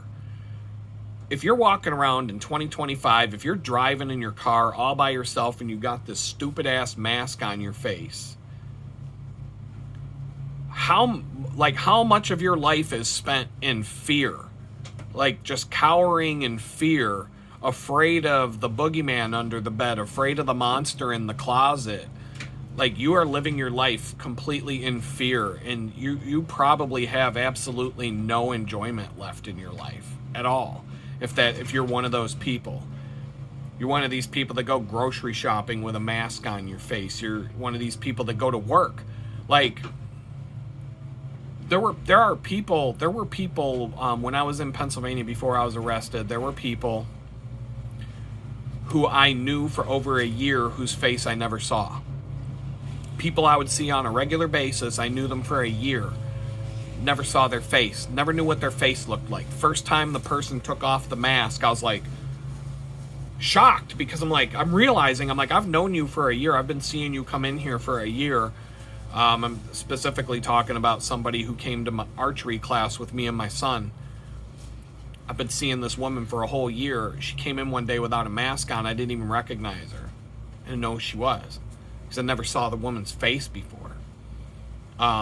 There was a jail guard in the Butler County Jail. Because it was out in the country. Butler is outside of Pittsburgh. Not too many people were doing the mask thing, but there were a couple of guards who obviously voted for Joe Biden, and this one woman wore a mask every day. Every day. It was like, I swear to God, I was in that jail for 12 months before I saw this woman without a mask on her face. And then we're all like looking at her because it's the first time any of us saw her without a mask on her face, and we're just like, honey, put the mask back on. But once in a while someone looks better with the mask on their face than when they take it off, but you know, that's neither here nor there. But these people, they live in fear. The reason why they're doing it is because they're afraid of the boogeyman. They're afraid of the disease. They're afraid of germs now. And you're gonna see, I told my son when this started, I'm like, unfortunately, you are going to see people like this for the rest of your life. Everywhere you go, you're going to see these people, these sheep, walking around with these masks on their face. It's never going to go away completely, but you know that those aren't people you really want to get to know. And I'm like, you know, I can feel sorry for them, but I still don't want to be their friend. I don't want to get to know them. really want to have anything to do with them. But I can sympathize with the fact that they live their life in such fear that they still won't take the mask off their face. And then there's this whole concept of, like, when you're mad about something, when you get angry about something, I've talked about forgiveness in the last couple of videos and how I have a hard time with that. And it's not just somebody you think, oh, you're still mad at your ex because she threw you out in the street. And there's something there, sure. Anybody in my situation would have some issues with forgiveness when it comes to something like that, of course. But it's really like there's friends, there's former people in my life who, when they just turned their back after I got arrested and scooped up by the FBI, like, all these people were just like, bye. There's a level of unforgiveness there that I don't know if I'll ever get over it. And I kind of keep going back and forth. Does forgiving these people mean that I have to ever be friends with them or even have contact with them or even tell them that they're forgiven? I don't think so. It's just more of an internal thing that I just have to be like, forget about it. Like, just walk away from it and don't dwell on it, and don't, like, rehearse these conversations in your head over and over again about how I'm so mad at that person or whatever. There are countless people after 2020 who were on the other team. There was one guy in particular I was pretty good friends with. Whenever we'd have a conversation about the stuff going on, the stuff going on, I could tell he was on the other team. And I would try not to, I was like, okay, I know where you're at. This is where I'm at. We could still be, but we're kind of like, a lot of people drifted away from one side or the other. And I was firmly on, I'm on this. I never wore a mask. You couldn't make me wear a mask. I would get kicked. If you kicked me out of your business for not wearing a mask, I wouldn't come back. A lot of that absurd. I wouldn't go along with any of it. I wouldn't take the shot. I wouldn't wear a mask. I wouldn't do any of that stuff. You could not make me. You could not threaten me. You could. There was nothing you could do to get me to do that. I wouldn't do it. And so I made a lot of enemies right off of that. Just from that. There were tons of people in my life. I used to be friends with them. I used to have a good relationship with. Adam won't put on a mask. I won't take a shot. We're done. Well, this one particular friend, I had just been fired for not taking the shot from a job that I worked from home at. I worked from home. From 2019 on, this wasn't a work from home because the COVID came out and everybody works from home now. I worked from home. I was fired from that job where I worked from home because I wouldn't take the vaccine. So that just tells you what kind of a ridiculous Jim Jones Kool-Aid cult bullshit that was. Why does the guy who works from home have to take the vaccine when he's not actually going to run into anybody in person? Right? That just tells you. It was just a Jim Jones Kool-Aid cult. This guy won't drink the Kool-Aid. He's done. Get him out of here. So, you can tell I'm still angry about that. But when and I'm angry at the people who did that to me, and I think they're scumbags. I never want to talk to any of them. I got along with everybody at this company. I thought they were great to work with. I thought they were great people. And then when this nonsense started and the way they all started acting and treating each other, especially if you weren't on their team, I'm so disgusted by them. I hate those people. I never want to talk to them again. I think they're just scum of the earth. I think they're dirt. I hate those people. Hate them. Don't want to work with them again. I don't want to talk to them again. I never want to see them again. I think they're dirt. Every single one of them from the top down. Everybody who went along with that crap and treated me the way they did, I want nothing to do with you people. So it's like, how do I get past that and just forgive them? Like, how do you forgive that? How do you do that? I don't even know yet. This one guy I'm keep talking about that I haven't totally got to the point with, he found out, or I said something to him about how I just lost my job because I wouldn't take the vaccine. And he was like, what's your problem, dude? Why wouldn't you take the vaccine? You're going to go and lose your job and your livelihood just because you won't take the shot? Just take the fucking shot. What's your problem? And we got into like a little bit of a tiff, and I hung up from that conversation, and I've never talked to the guy. I've never sent him a text. I've never spoken with him in any way, shape, or form since. Cut him out of my life. He would text me once in a while, what's going on? Hey, what's up? Blah, blah, blah. I would not respond. Never responded to that dude ever again. Because I'm just like, I don't want you people in my life at all. None. I know of a lot of people who split with their families. Because, like, they don't talk to their relatives. They don't talk to their parents. They don't talk to they don't talk to their brothers or sisters. Families to this day who people just hate each other, all because somebody took the pokey pokey and somebody else wouldn't, and they hate each other for it. And so there's all those people. Then there's like, my issue with like, I hate you Democrats. How many times have I said that on the channel? I hate you Democrats. I'm glad, I just got done saying a couple videos ago, I'm glad you're all losing your jobs, your worthless government jobs, because Elon Musk asked you to send him an email about what you did last week, and that's too much work for you because you were too busy watching porn videos and YouTube for 15 years getting our tax money as a salary, and now Elon Musk wants to know what you did last week, and you're like freaking out and like it's the biggest invasion of your privacy you've ever had. And I'm sitting here going, aren't you the same assholes that fired me from a remote job because I wouldn't take a shot? And you all told me that I'm not allowed to go grocery shopping anymore. I'm not allowed to go to a restaurant. I'm not allowed to go see a sports game. I'm not allowed to go to the Taylor Swift concert. I'm not allowed to do anything anymore because I won't take a shot and I won't show my little vaccine card when I go into the restaurant or go to the Taylor Swift concert. I won't show that I got proof of my vaccination when I buy my Taylor Swift tickets to go to her concert.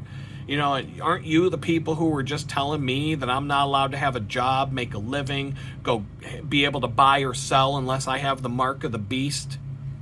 Aren't you the ones that were just doing that to me? And now you're all throwing a fit because Elon Musk wants you to send him an email telling him what you did at your do-nothing government job last week? No, I don't have any sympathy for you people at all. I don't like you. I would love to hear about you all being homeless, but here we go. So that tells you that I have these issues. I can't forgive them. I can't forgive the people that did this to us. I can't forgive the people who were fine with the fact that this creepy old hair-sniffing, dementia-riddled child molester stole a presidential election and was pretending to be president for 4 years while he took a nap at the beach and had a auto pen machine sign all of the bills and stuff and the pardons and everything that he wrote into law. I don't have forgiveness in my heart for you people. I don't.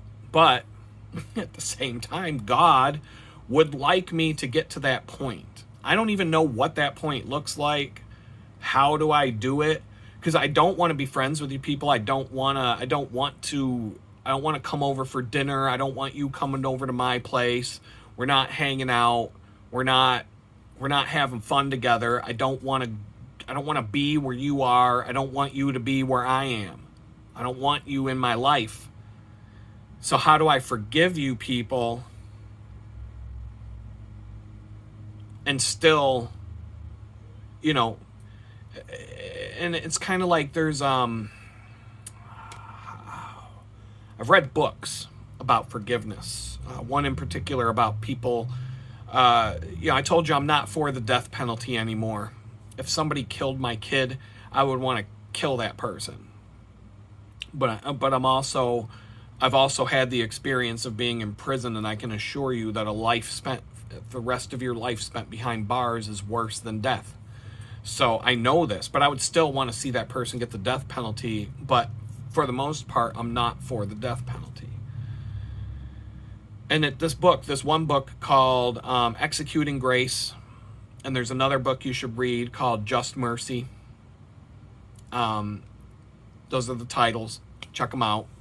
The Executing Grace book, there's a lot of people in there who talked about having to forgive the person that murdered their daughter, person that murdered their son, murdered their wife, whoever it was. Somebody close to them got murdered by somebody, and they had to forgive. They had to figure out how to forgive the person that did that to them. And all I could say is it's not easy to do. But they all talk about it in the same way, that when they get to that point, it's like a freeing thing. In some cases, they become friends with the murderer. Do you think I could do that? You watched enough of my videos, you think I could be friends with someone who murdered my kid? No. But there's people in this book who do become that. But then you got these other things where there was there's a story going around recently where a woman forgave a criminal who murdered her daughter, and she was an advocate for him to get out of prison, and she even offered him a job or a place to live or something like that, and the guy got out of prison and he murdered her. He came to her place and he murdered her, and he went back to prison or whatever, but she forgave this guy to the point where she let him into her home, and then he showed up and killed her. Right? That's what a lot of you... I was saying that when I read the article. Well, that was really smart, huh? But... so that, and that's just another reason not to forgive people, right? So... I don't even know, but when I'm talking about the forgiveness and the fact that I've got all these things swirling around when it comes to that, it's like, it's not just specific people in my life that I have a thing or a grudge with, people who I actually know. Like, do I know all the Democrats? Do I personally know everybody who's a Democrat? No. How could you? But I can't stand any of them. So I say. But then I might find out that I'm having a good conversation or I'm getting along with somebody, and then I found, oh my God, you're a Democrat? What? You know what I mean? And so, I say these things, but I think there's people on both sides of the political spectrum who are sick and tired of the way things are, and they don't, there's Democrats who aren't cutting off their pee-pee and running around in a dress trying to pretend to be a girl. And in fact, there's a lot of people who would identify as Democrats who think that's a sign of mental illness, and they don't support, you be you. If you want to cut your dick off, run around in a dress, pretend that you're a girl, you be you, do what you want. It's a free, live your best life, whatever. But don't show up at the Olympics and try to beat the shit out of the women boxers so that you can go home with a woman's gold medal in boxing. You crossed the line there, homie. And most people will agree with me on this. The media wants you to believe that the 5% who don't agree with me are the majority, but that's not reality. I would guarantee that most people watching this video are wholeheartedly agreeing with me on that specific point. If you want to be a girl, you want to run around in a dress, you want to pretend that there's people out there that there's 50-year-old men putting on diapers and sleeping in a fucking crib with a baby rattle because they want to pretend that they're a baby. Fine, if that's what you want to do, go home and do your thing. Do your thing. Just leave me the fuck out of it. I don't need to see the video on TikTok. But go ahead and put it up there. I'm also smart enough to know that if that video shows up in my feed, I can just be like, block, and move on with my day. But there's this whole, I was taking some, I was just kind of thinking about, sometimes we were talking just now, me and my buddy, we were talking about how when you get stuck, he's not a Christian, this guy. I think he's a perfect candidate to be a Christian because he is a lot more of a Christian than he thinks he is, just by how he acts and how he treats people. And he's a guy who would give you the shirt off of his back if he saw that. If you were a complete stranger, he literally would give you, he would hand you the keys to his truck if you're a complete stranger and he knew you needed to get somewhere. Like, I'm telling you, this guy is perfect candidate. He'd get along with Jesus just fine. Just fine. And, well, we were kind of talking today and other times, and this is what prompted me to sit and do this extra segment for the video today, is that maybe God, maybe the reason I get stuck sometimes and I just get in a place where right now I think like my recovery from getting home from prison has been not a linear progression, but if we're looking at a graph, it's more like I make some progress, I hit a plateau, a little more progress, hit a plateau, a little more progress, hit a plateau, and I kind of get stuck in these little, where it flatlines and it doesn't seem like anything's happening. And I feel like there's times where God is waiting for me to figure something out before he unlocks the door and lets me go up the stairs to the next level. It's kind of like playing a video game. You might get stuck on the same level of a video game.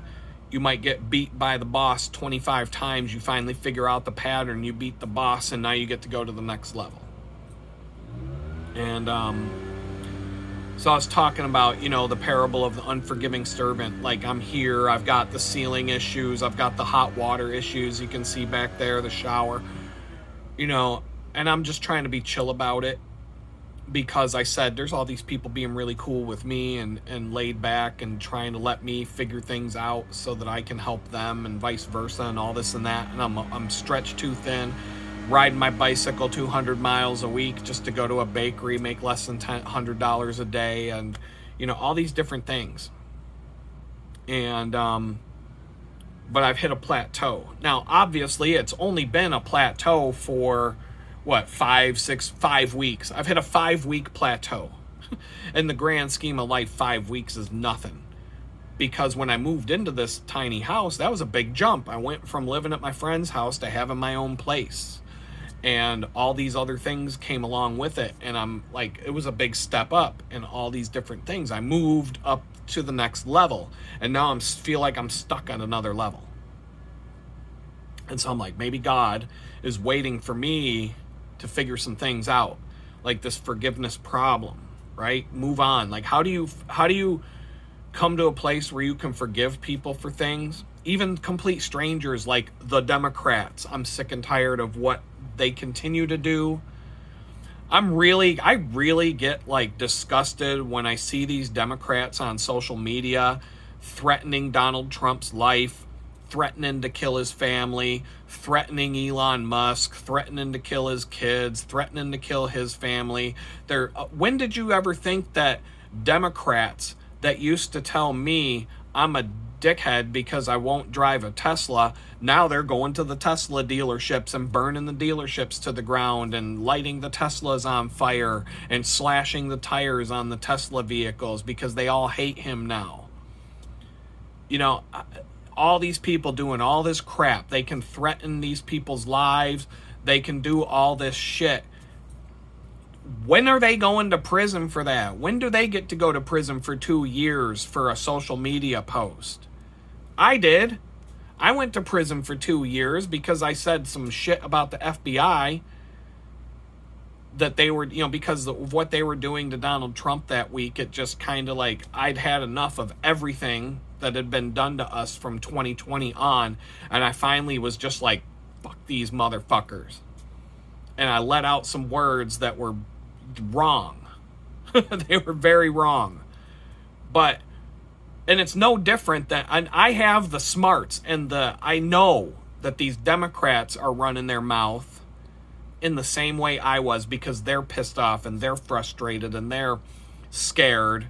We'll talk about that in a second. And they're just running their mouth and talking shit, just like I was running my mouth and talking shit.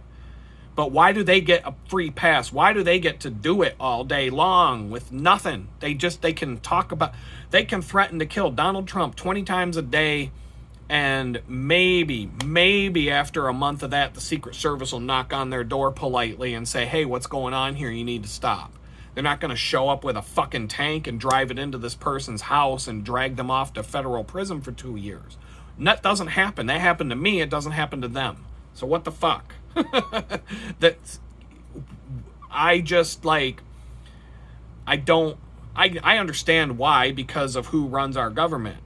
You know, one side has favoritism over the other right now because of who's in charge. And I don't mean Donald Trump. I mean the rank and file, the people who were hired for their positions, the ones who have their positions of power regardless of who the president is, the ones that don't get fired as one president changes into another, into another, into another. I'm talking about the people in the government who've had their job for 50 years. It doesn't matter what president they are, but they all lean a certain way when it comes to politics. So I understand why these things are the way they are. It doesn't mean I have to like think it's good. But anyway, so there's all these issues with the forgiveness. Like, I can't forgive. I'm like, obviously I'm never going to be friends with an FBI agent ever. Like, I'm never going to be a fan of those people. I'm never going to be, there's a lot of people who I just, there's a forgiveness issue there where I'm just holding a grudge towards not only people I know personally, but there's millions of people I have a grudge against that I've never even met. I don't know anything about, other than like who they voted for and how they act. And I see a person walking down the street with a mask on their face, I'm like, fuck you. Right off the bat. I don't do that usually. I mean, I would say like out of if I saw 1,000 people doing that, one of them might get the middle finger, and there's probably another reason why they got the middle finger, not just for wearing a mask. Okay, maybe they honked at me while they were driving by, and I looked and saw a mask on their face while they're driving their, whatever they're driving by me, and honking at me and screaming at me because I'm on my bicycle. They might get a middle finger. But, there's just like this. So sometimes I think maybe God sticks all of us, not just me. This guy I'm talking to today, he hits these plateaus as well. And we were kind of talking about this today before I turned on the video camera to take a break and before I go back to work. Maybe God's waiting for me to get over some of these issues and figure out how. And it's not just me. God's got to come and show me how to do it, because I'm an idiot. Like, I don't know how to do this. That's what I say to God every day. I'm like, I don't know how. Show me how. And so, like, that's why this whole thing with the unforgiving servant came to me. There's some other things. I went to a church last weekend, and remember how I told you I went to this church and there was a dumpster fire across the street before I went into the church? And it was like an omen. It was like God telling me, this church is a fucking dumpster fire. You don't need to go. Don't go there. You're gonna go there today. I'm telling you, look at the dumpster fire. Look at the church. Don't go. Like, I'm trying to warn you about this. Don't go. I walked in. I went anyway.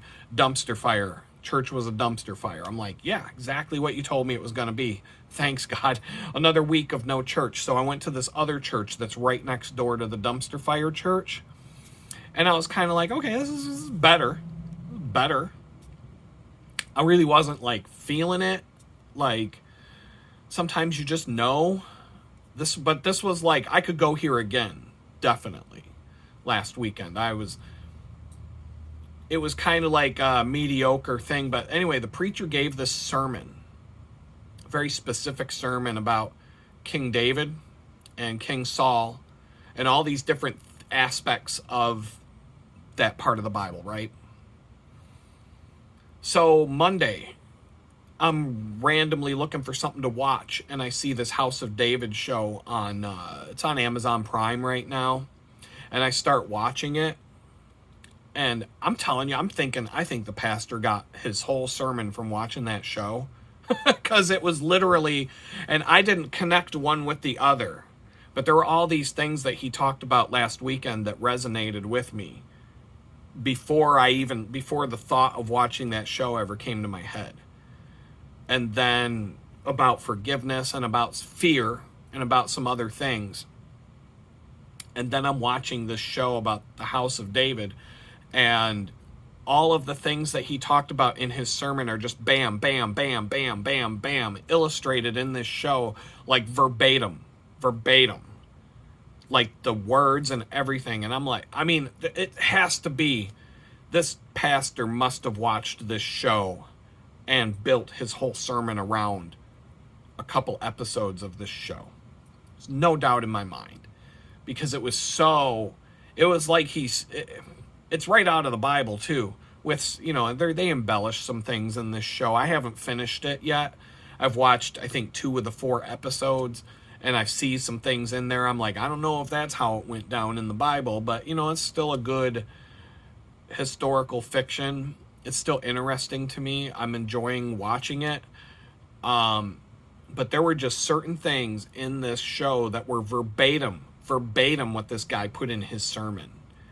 And I'm like, to the point where I'm like, this guy watched this show and wrote a sermon after he watched the show. Like, that's the only explanation. And that's probably what happened.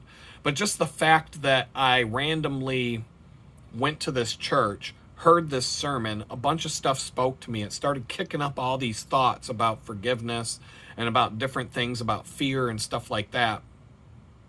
And then I come home, and a couple days later, I'm watching a show that's literally boom, boom, boom, boom, boom, the same thing I just got fed to me 2 days ago. And the timing of it and everything, like, that's how I know that I went to the church that God wanted me to go to, number one, and versus the dumpster fire that he didn't want me to go to. Like, he made it very clear. Don't go to the dumpster fire, go to this one. They're 2 churches within walking distance of my house. One was a dumpster fire, one, I don't know yet, but it seems all right. It seems all right. It doesn't seem like a bad place at all. The dumpster fire, it didn't. I was like, the whole time I was there, I was like, like, your discernment, if you have any of it, you know. You either know or you don't know. It's that simple. God does talk to me. And so, like, there's this whole thing about fear, right? Yoda. I'm a Star Wars geek. I've seen it all. I know everything there is to know about Star Wars. Maybe not. There are people there. I take that back. There are people who are way deeper into it than me. But most men women don't like Star Wars, but men, you know what I'm talking about. You know things about Star Wars that you would never know by watching the movies. You know all kinds of stuff. Well, anyway, aside from that, Master Yoda, what's the one thing he teaches the Jedi when he's training them? Fear is the thing that leads down to the dark side. So that's why he teaches you not to be afraid. That's why Jedi aren't allowed to have attachments. Jedi aren't allowed to be married or find a partner, like a wife or a husband or whatever. They're supposed to live alone, because the fear of loss, the fear of losing someone you care about, is a path to the dark side. And what does Yoda say? He says fear leads to what? Anger. Fear leads to anger. And then what does anger lead to? It leads to the dark side, right? And so I've this has been something I keep in my little nugget of knowledge I keep up here. And just because it's not in the Bible doesn't mean it's not good advice. And so sometimes when I get mad about something, like, let's talk about the Democrats. I'm pissed off and I can't stand the Democrats, right? And how many times have you seen me get angry and start talking about the Democrats, and I'm like, F those you've heard me 100 times on this channel. I'm over 200 and something videos now. You've heard me do it at least 100 times, at least 100 videos. You got a 50-50 chance if you click on any video on this channel of hearing me go on some long-winded rant about the Democrats. It's gonna happen. If you watch 3 videos, you're definitely you pick any 3 videos out of the set, you're gonna hear it at least once, guaranteed. It's a 50-50 chance. If you pick 3, you're gonna hear one. But what am I afraid of? Sometimes when I get really mad about something, I gotta think back. Sometimes one thing that helps me get out of that place of anger is trying to figure out, what are you afraid of? Because the fear comes, or the anger comes from fear of some kind. And I can't say every time that when I'm pissed off about something, I sometimes I don't necessarily, I don't have the ability sometimes to point back at what I'm at, what fear caused the anger. But if we want to talk about the Democrats and the hatred that I go through with just the Democrats, what's the fear? Well, the fear, I really didn't hate the Democrats like this until after 2020, right? And what started to happen after 2020? We saw the heavy hand of our government. We saw a test run of this whole mark of the beast system where you can't buy or sell unless you have the mark, except they replaced the mark of the beast with Dr. Fauci's vaccine shot. And so the fear is, I've read a lot of history books. I've heard a lot about how communist dictatorships form. You know, when we were kids, we would wonder, when we hear the story of Adolf Hitler and how he came to power and how he rounded up all the Jews and, you know, killed them and put them in ovens, we would sit there and talk to ourselves as kids and we'd be like, how the hell did they get away with that? How did the people not stand up for themselves? And how did the people just not get together and say, we're not doing this? Like, how can a whole society of people just go along with that, right? We wondered that when we were kids, and now here in 2020, we're getting the answer. That's how. That's how. Watch what all these Democrats were doing. They're like lockstep following the communist takeover playbook. And we're watching this happen, and we're all saying, you know, me and everybody I get along with, we're all saying to each other, we're like, that's how it happened. That's how Chairman Mao took over China. That's how Pol Pot took over Cambodia. That's how Adolf Hitler took over Germany. That's how Joseph Stalin took over Russia. That's how. We're watching it. We're watching it in our own country. It's happening day after day after day, and it's getting worse and worse and worse. And we're sitting here watching the show. Y'all wanted to know how that happened when we were kids. Now we're seeing it. Now we're like, okay, that's how it happens.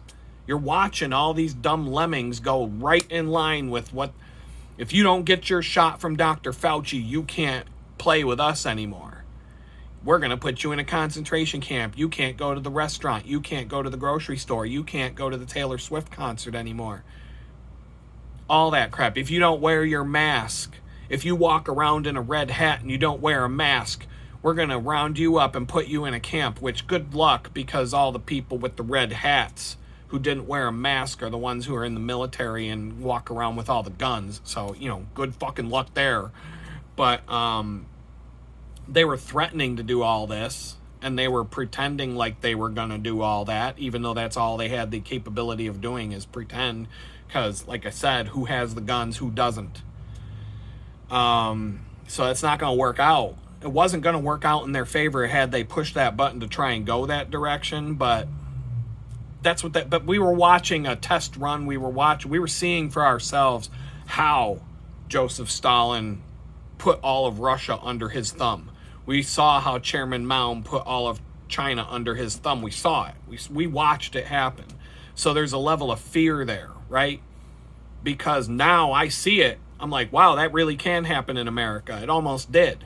It was going that way. And so now I hate the people who were all about doing that. Just like if you lived in Russia and Joseph Stalin starved your whole family to death and sent you off to a gulag, you'd probably hate him and all the communists. And you would want to fight back against the communists and everybody who did that to you and everybody who went along with that. Would you ever want to be friends with them again? In Germany, if you were Jewish, after the war, after everything had settled, would you want to be friends with Germans again? No, you wouldn't. That's why they all moved to Jerusalem. That's why they all moved to Israel and started their own country. Because they didn't want to go back to Germany and be around all those scumbags that let Hitler get away with that crap. And look, I understand that there's a lot of different views about how things really happened back then. And what do we know? I mean, they lie about everything in our history. So I don't know I don't even always know what to believe. I'm just using these things as examples, right? So all I'm getting at, the point is, there's a level of fear that preceded this level of anger. I went through losing a job because I wouldn't take a shot, because I wouldn't be I wouldn't be a monkey in Dr. Fauci's lab for his medical experiments. And I lost my job and I was tossed to the curb for that reason. I experienced that. And there was all kinds of fear around that. How am I going to pay my bills? How am I going to keep a roof over my head? How am I going to feed myself and my kid? And how am I going to do all these, what's going to happen?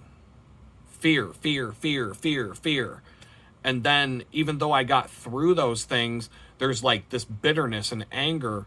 Like, I hate you fucking people for what you did. I hate you for that. But the fear preceded the anger. And so, like, in order to get over the anger, sometimes you got to look and say, what caused the anger? What were you afraid of? And then that's the number one reason why God doesn't want us to be afraid. Because he knows that most of the time when we go around hating each other and doing bad things to each other because we all hate each other, it all came from being afraid of something before we were angry about it. And so I'm not saying that I'm over it because of that, but I'm just saying that that's something that if you're angry with your brother, you're angry with your sister, you're angry at a group, you're angry, you hate all Democrats. You go on X right now, formerly Twitter, all you're going to see is people posting about how they hate the Democrats, and then there's some Democrats left on there that all they post about is how they hate the Republicans, and everybody hates each other, and in some cases, rightfully so. But there was fear going on before that anger. Back in like 2015, I got along with everybody, Democrats, Republicans. I didn't care about your politics. I thought they were all a bunch of crooks, the Democrats and the Republicans. I thought if we can agree that they're all a bunch of dirtbags and crooks, no matter what party they belong to, we're probably going to get along just fine. I had friends on both sides of the spectrum. We talked about things, but we didn't argue. Or if we did argue, it was the way friends argue with each other, like over a beer, and we're all just like having a good time anyway. And it might get to the point where, like, let's just not talk about politics and talk about, football, or go on a bike ride, or do something fun. Talk about camping or whatever, go shoot some guns, whatever we're going to do for fun. But after 2020, everything changed. Everything changed. If you're not on my team, I hate you. I hate you. And it's like that on both sides now. And that's why we got the Democrats who were calling me an asshole because I wouldn't drive a Tesla. Now, this week, the Democrats are burning down all the Tesla dealerships and slashing all the tires on all the Teslas they can find. Did you ever think you'd see that day? Like, seriously. They're the ones that wanted us to have all electric cars, and now they hate the electric car maker who started it all. So, you know what I mean? Like, but even them, even all this anger that they're throwing out there in the world is coming from their fear of whatever they think's going to happen to them if they don't, right? And so that's why God tells us not to be afraid. It's not because solely because God will take care of your needs if you just chill out and wait for him to and wait for him to do it on his time. It's because he knows that if you walk around in fear, eventually that fear is going to make you bitter. You're going to turn angry, and then you're going to start doing things to your fellow human beings, and you're going to start treating them like garbage. And it all started the day you were afraid of something. And so just by having that knowledge, and just by remembering that, and by thinking about that when you do go down that dark path, that's something that I try to think about when I'm like in this rant mode of I hate you people, blah, blah, blah. like, take a step back and, like, why do you hate them so much? Even the people you've never met in your life. Like, I don't have to agree with your views, but I also don't have to, like, completely hate you either. So that's kind of like what I'm getting at. And I just thought I would share some of that because it came to my mind because I was talking to somebody and this all bubbled up to the surface while I was in that conversation. And I'm just, taking a few minutes here and there to string together another long video. It's not all shot at the same time. I'm doing other things today, and I just popped over for another chat. So I don't know. I think sometime tonight I'll string them all together. I'll hit the upload button. We'll see what happens, and we'll talk later. What's going on? I'm back for another little segment. I've been feeling off kilter all week, and I totally forgot about this. And but just all week long, I just haven't. Everything's off, and I'm just screwed up time-wise, and like everything is just like everything's not right. And I'm sitting here and I'm like, what's going on? Last week you were on fire, you had all kinds of energy, you were getting up early, all these things, and now I'm like, I'm getting up later on my days off where I don't have an alarm. But then I'm like, I'm looking at the clock, I'm like, it's 5 o'clock, what the hell? Like, where'd all the time go? And then I'm like, I'm start watching this other guy's video. His name's Pinball Preparedness. And he's not the only one that's mentioned this throughout the week. But I forget about this thing and I go on with my day. And then I realize, wait a minute, we just set those clocks back on Sunday. I forget about that. I'm like, that's what, I'm going to go through 3 weeks of feeling like just whacked, out of whack. Because this happens every single time we screw with the clocks and set, it's spring forward, fall back, spring ahead, go back, lose an hour of sleep, gain an hour of sleep. The sun comes up at 7, now it comes up at 8. And like you were riding your bike to work in the light, now you're riding your bike to work in the dark, and now the sun goes down an hour later, and which that part of it I like, but can we leave the fucking clocks alone? Can we leave it alone? Can we just stop with this dumbass shit and leave the clocks alone? And I'm so far from alone. Like, everybody I talk to, nobody, not one person. I have never met one person who thinks that this clock switching crap is good. Not one. I've never met a person who likes screwing around with the clocks twice a year. Yet we still do it every single year, twice. And then you got to go through this whole adjustment period where your body's just going to be completely out of whack. And now I'm like, wait a minute, don't beat yourself up, Adam. Your whole week has been screwed up and out of sync, and time doesn't make any sense, and the day's going by faster, and you're like, wait a minute, what? What? And it's all because we set these clocks to a different time, and your body is still on the time that it was last week. So last week I was getting up early, etc., etc., etc. My body is still waking up at the same time, but the clock says it's an hour later. And that's why the whole day is thrown out of whack if I'm not setting an alarm. Like if I'm taking a day where I'm like, I'm going to let my body sleep as long as it wants and recharge the body battery, then everything's an hour off and I'm feeling like a lazy piece of trash because I'm getting up too late, and and the sun, and everything is just off. And then I'm like, and I had to sit back and I'm like, wait a minute, no, you're getting up at the same time you got up last week. It's just the clock is all screwed up and everything's an hour later. And so I don't feel like it's 5 o'clock. It's 4:54 right now. I don't feel like it's 5 o'clock. It's actually 3:54. According to my body clock that's not used to this dumbass retarded shit that we do. It's why you get jet lag. That's why when you fly from New York to California, your whole body is just like, what? I'll never forget when I went to Alaska. I left at like 6 o'clock in the morning, Pittsburgh time. Alaska, Anchorage is 4 hours behind. I left, and it was July. Okay, keep that in mind. It was the end of June. All right. So I left at 6 in the morning, Pittsburgh time, to go to the airport. No. Let's just say I left at 6 in the morning to go to the airport so that I could be there a couple hours before the flight and all that. 6 in the morning I left. Okay. I arrived in Anchorage, Alaska after a couple of flights. I had to fly to Chicago, get on another plane, fly to Seattle, get on another plane, fly to Anchorage. I landed in Anchorage. It was 5 o'clock Anchorage time.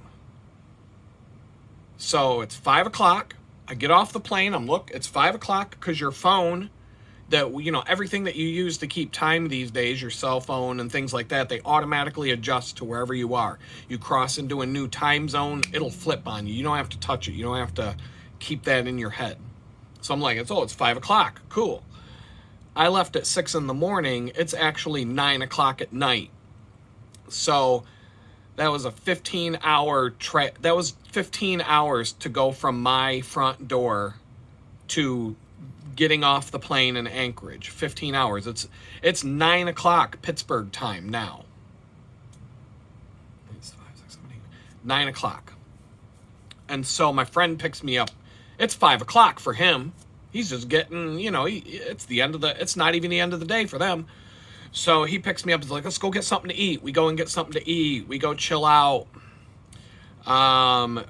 He's like, let's go down and see the Portage Glacier. That's cool. It's like maybe an hour's drive south. So we're like, it's okay. It's 6 o'clock. When we get done eating, we get down to the glacier. It's like 7 o'clock Anchorage time. And the light's out. It's sunny. It was cloudy that day, but it was bright. It was 7 o'clock Anchorage time when the 24 hours of sunlight. So we go to the glacier. It's 7 o'clock. I'm like, it's 7 o'clock. Not bad. Not thinking 7, 8, 9, 10. It's 11 o'clock back home. My body thinks it's 11 o'clock, which, okay, I'm a late night owl. Get up at 6 in the morning, be out at 11 o'clock. That's no big deal, but it's 7 o'clock Anchorage time.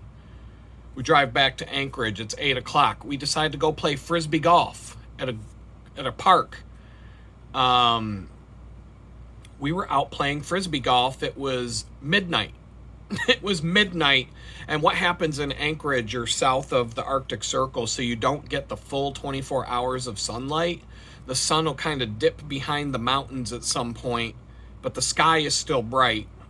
But it's like kind of like twilight, but a little bit brighter. The sun would dip behind the mountains for a while, and then and that would be like right around midnight-ish, let's say, and then the sun pops back up at like 2 in the morning, and it's like sunrise, and it's bright again.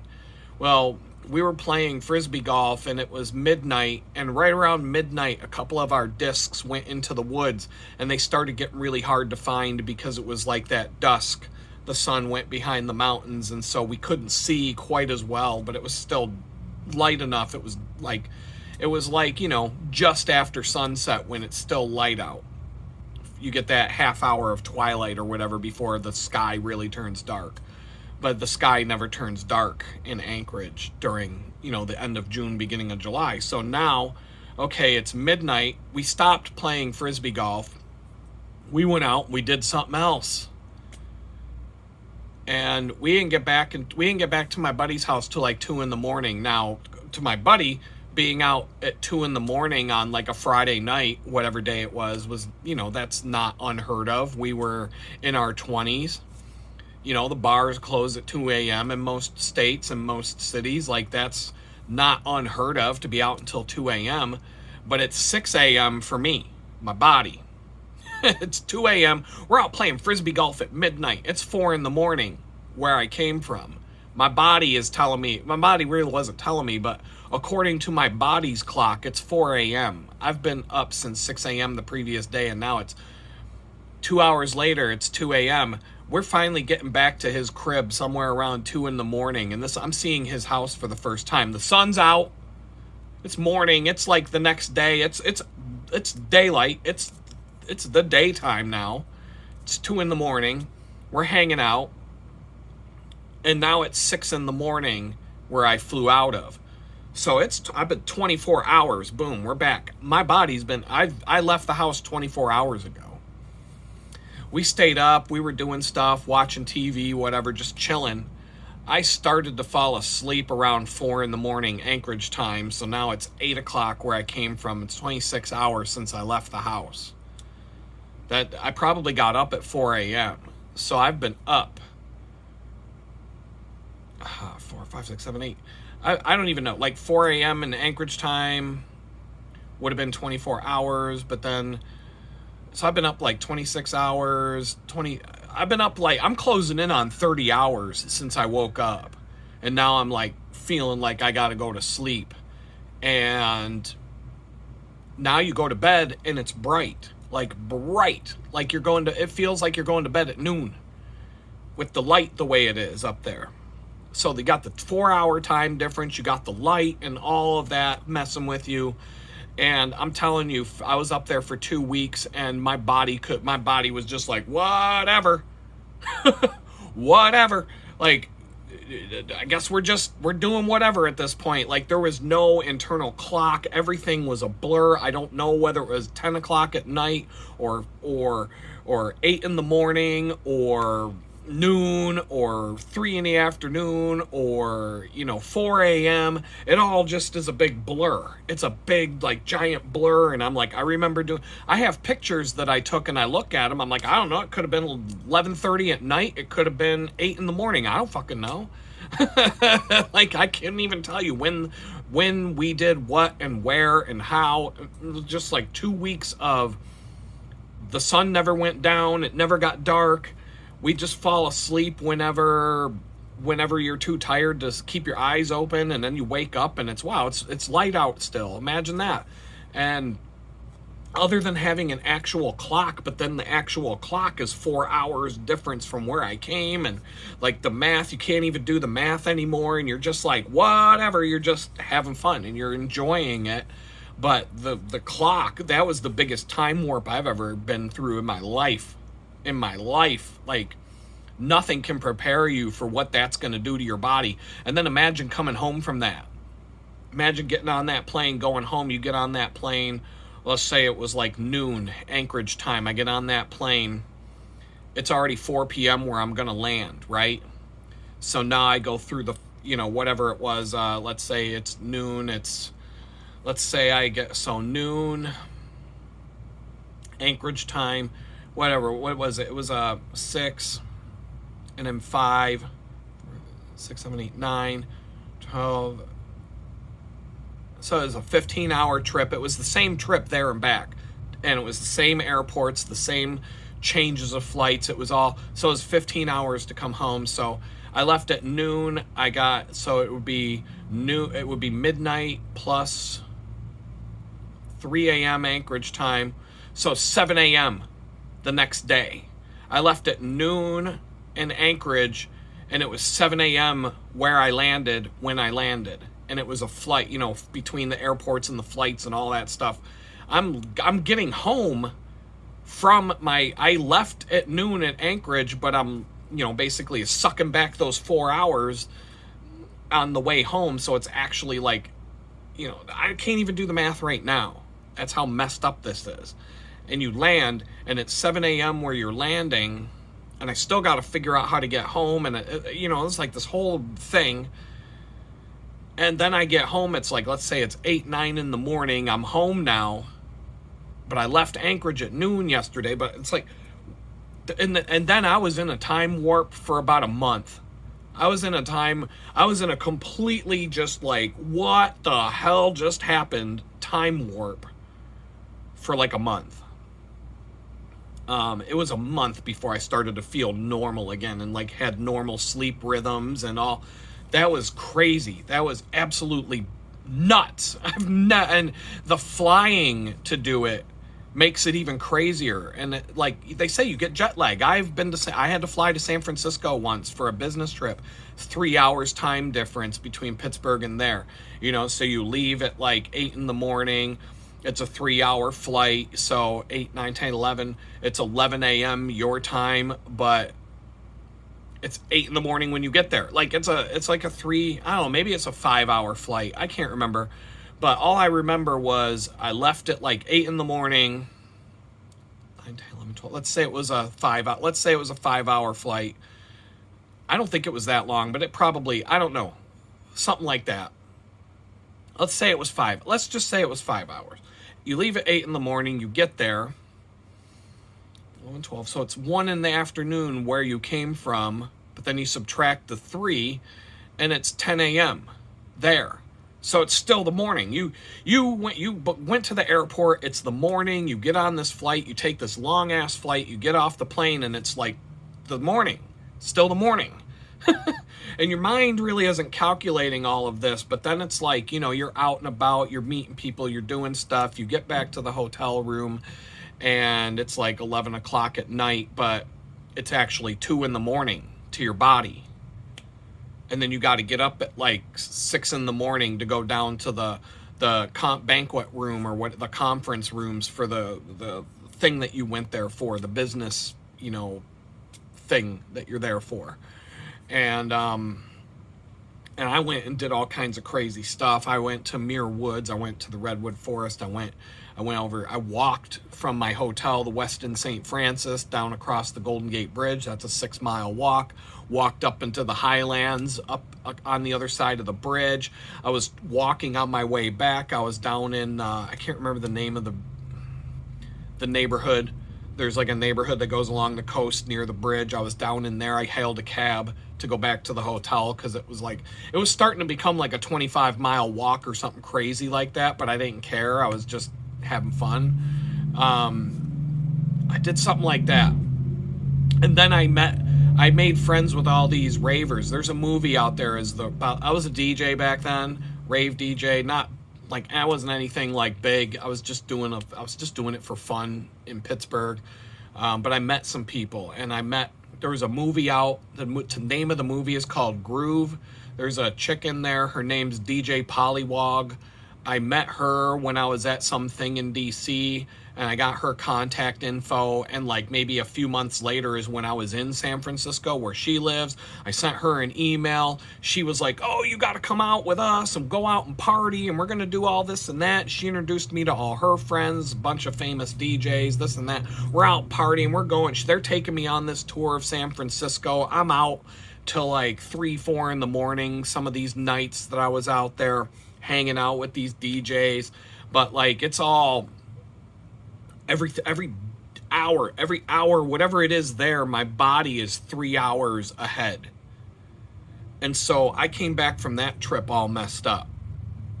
My sleep, everything was just totally, my whole perception of time was just thrown out of whack. That was probably one of the wackier ones that I've been on in terms of trips. Anytime you fly, they call it jet lag.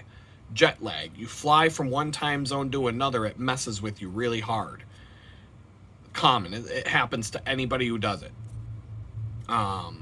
Especially when you change time zones like that, and you do it rapidly. Same thing happens if you go on a road trip. I would go to Tennessee with somebody last few years ago, and we would basically spend almost all of our trip in the Eastern time zone. But we would have to go from Knoxville, Tennessee, over to a place called, it's a place called Monterey, Texas. And it's literally just on the other side of the time zone border. So it's an hour behind Knoxville. We'd get there and we'd be on this road trip tired. Just tired from the traveling, tired from camping, hiking, doing all kinds of fun stuff. We get to Monterey in Tennessee, just 1 hour time difference, and we're completely obliterated from the hour difference in time. We're like falling asleep on a couch, just like this, and it's like 8 o'clock. It's 8 o'clock on their clocks. It's 9 o'clock to us. And it's been like a long, day after day of just hiking and driving and doing all kinds of stuff. Very, very tiring days. But that 1 hour time zone difference, wow, it was like a total, it was a mind fuck. I mean, I'll just say it because I swear all the time on this channel. That's what it was. It just messes with you really bad. So every time we do this time zone juggle, where we flip the clocks, and then we flip the clocks this way, and then we flip them back, and then we go like this, it messes with you. Like, I tell you what, you kids, if you're in your 20s and it doesn't bother you, wait until you're almost 50. It's going to drive you nuts, because the older you get, the more it messes with you. And I hate it. I hate it. I notice that when I travel by vehicle, driving, and I'm like, say I'm on a road trip, like a photography road trip specifically, I drive slow, I take the back roads, I explore, I do things, and then I cross into, like, I'm heading towards Chicago, let's say, and I cross that time zone, and the time you get, boom, it goes back an hour. It has less of an effect on me when I'm driving somewhere than when I'm flying. If I flew someplace, if I flew to Chicago from Pittsburgh, get off that plane, that hour is just, what? It just messes with you bad. Driving, I don't know why, it's just that because things happen slower, you notice it, but you don't notice it as much. When you're driving west, when you're driving, you notice that the sun sets at different times and stuff, like, depending on where you are and how far north you went, how far south you went, how far east and west, and how close to which border of the time zone that you're on. If you're on the eastern border of a time zone, the sun sets a different time than the western border of a time zone. All these different things, you really kind of notice that when you're traveling slow, like in a vehicle versus a plane. But when there's that abrupt, just you're going about your day and then boom, oh, it's 2 in the morning, and then boom, wait, it's 2 in the morning again. I think it was kind of funny when we were like, when we were at our drinking age and our party days, the daylight savings switch was always fun, because when you're out at the bar, you get an extra hour to get drunk. On spring forward, or no, spring, on fall back, it would be 2 a.m. time for the bar to close. Wait a minute, it's only 1 a.m. now. We get another hour. Yeah, shots. Everybody do shots, right? It's you get that extra hour in the fall to get your drink on. You get 1 more hour to get shit-faced. And, I'm sure there's a lot more hangovers on the day after fall back. They should just call it fall down, because that's what a lot of people are doing that night when they get that extra hour at the bar. But I'm just saying, like, I don't drink anymore. I don't want to get drunk ever again. That's just not something I'm doing. I'll have a beer. I've had maybe 3 beers total since the day I got out of prison, and that was because I was getting my hair cut at a place where they give you free beer, and somebody handed me a beer or two when I was staying at my friend's house. Had a couple beers. But that's it. I don't get drunk. I'm not even getting tipsy. A buzz is about the most it's going to be. I don't want to ever feel hungover again. I won't do it. I just don't like the way it feels. So best way to not go through that again is to not drink like that again. So, but man, this time change is messing with me this week, and something was off. Something was off all week. I've been, like, the last 3 days, I'm like, everything just feels whack. And I'm like, and it wasn't like clicking. It wasn't clicking. I thought I was just being lazy. I'm just whatever. And I'm like, wait a minute. No. It's not totally your fault. It's this time zone nonsense and this time change nonsense. And your body hasn't adjusted to it, because they just do it to you. On a random Saturday night, you wake up and you lost an hour's sleep, and now it's 5:15, but it's actually 6:15. Or wait a minute, it's actually 4:15, and, like, I can't even do the math. I have to think about, wait a minute, the clock says 5:15 right now, but it's actually 4:15. My body thinks it's 4:15. That feels about right. When I think about it that way, I'm like, yeah, it does. It does feel like it's 4:15. It feels like I should have 4 more hours before I start to get tired tonight, not 3 or 4. Like, I'm staying up later this week. I've been normally falling asleep around 10, 11 o'clock at night for the last few weeks that I've been in the tiny house. I get tired, and 10, 11 o'clock at night, I'm starting to do this, like this. Now I'm staying up till like midnight, 1 in the morning, and I'm not tired, and I'm just sitting there. I'm like, why am I not tired? Do I need to take some melatonin? What's going on? And I'm like, and I'm not even like putting it all together that the clock's flipped on us. That's why you're staying up an hour later. That's why instead of going to bed, that's why instead of the latest you're staying up was midnight, now you're staying up till 1 in the morning because your body still thinks it's midnight. So everything, and now it's like it's going to be 3 weeks to a month. So we're in, I would say by the end of April, I'll feel normal again. And then what is it? November, we'll have to do it all again, send it backwards or whatever. December, they don't even, they pick different months every year that we're going to do it too. Like they don't have, I'm just sick of this. Am I the only one who's sick of this? Anyway, we'll talk again later.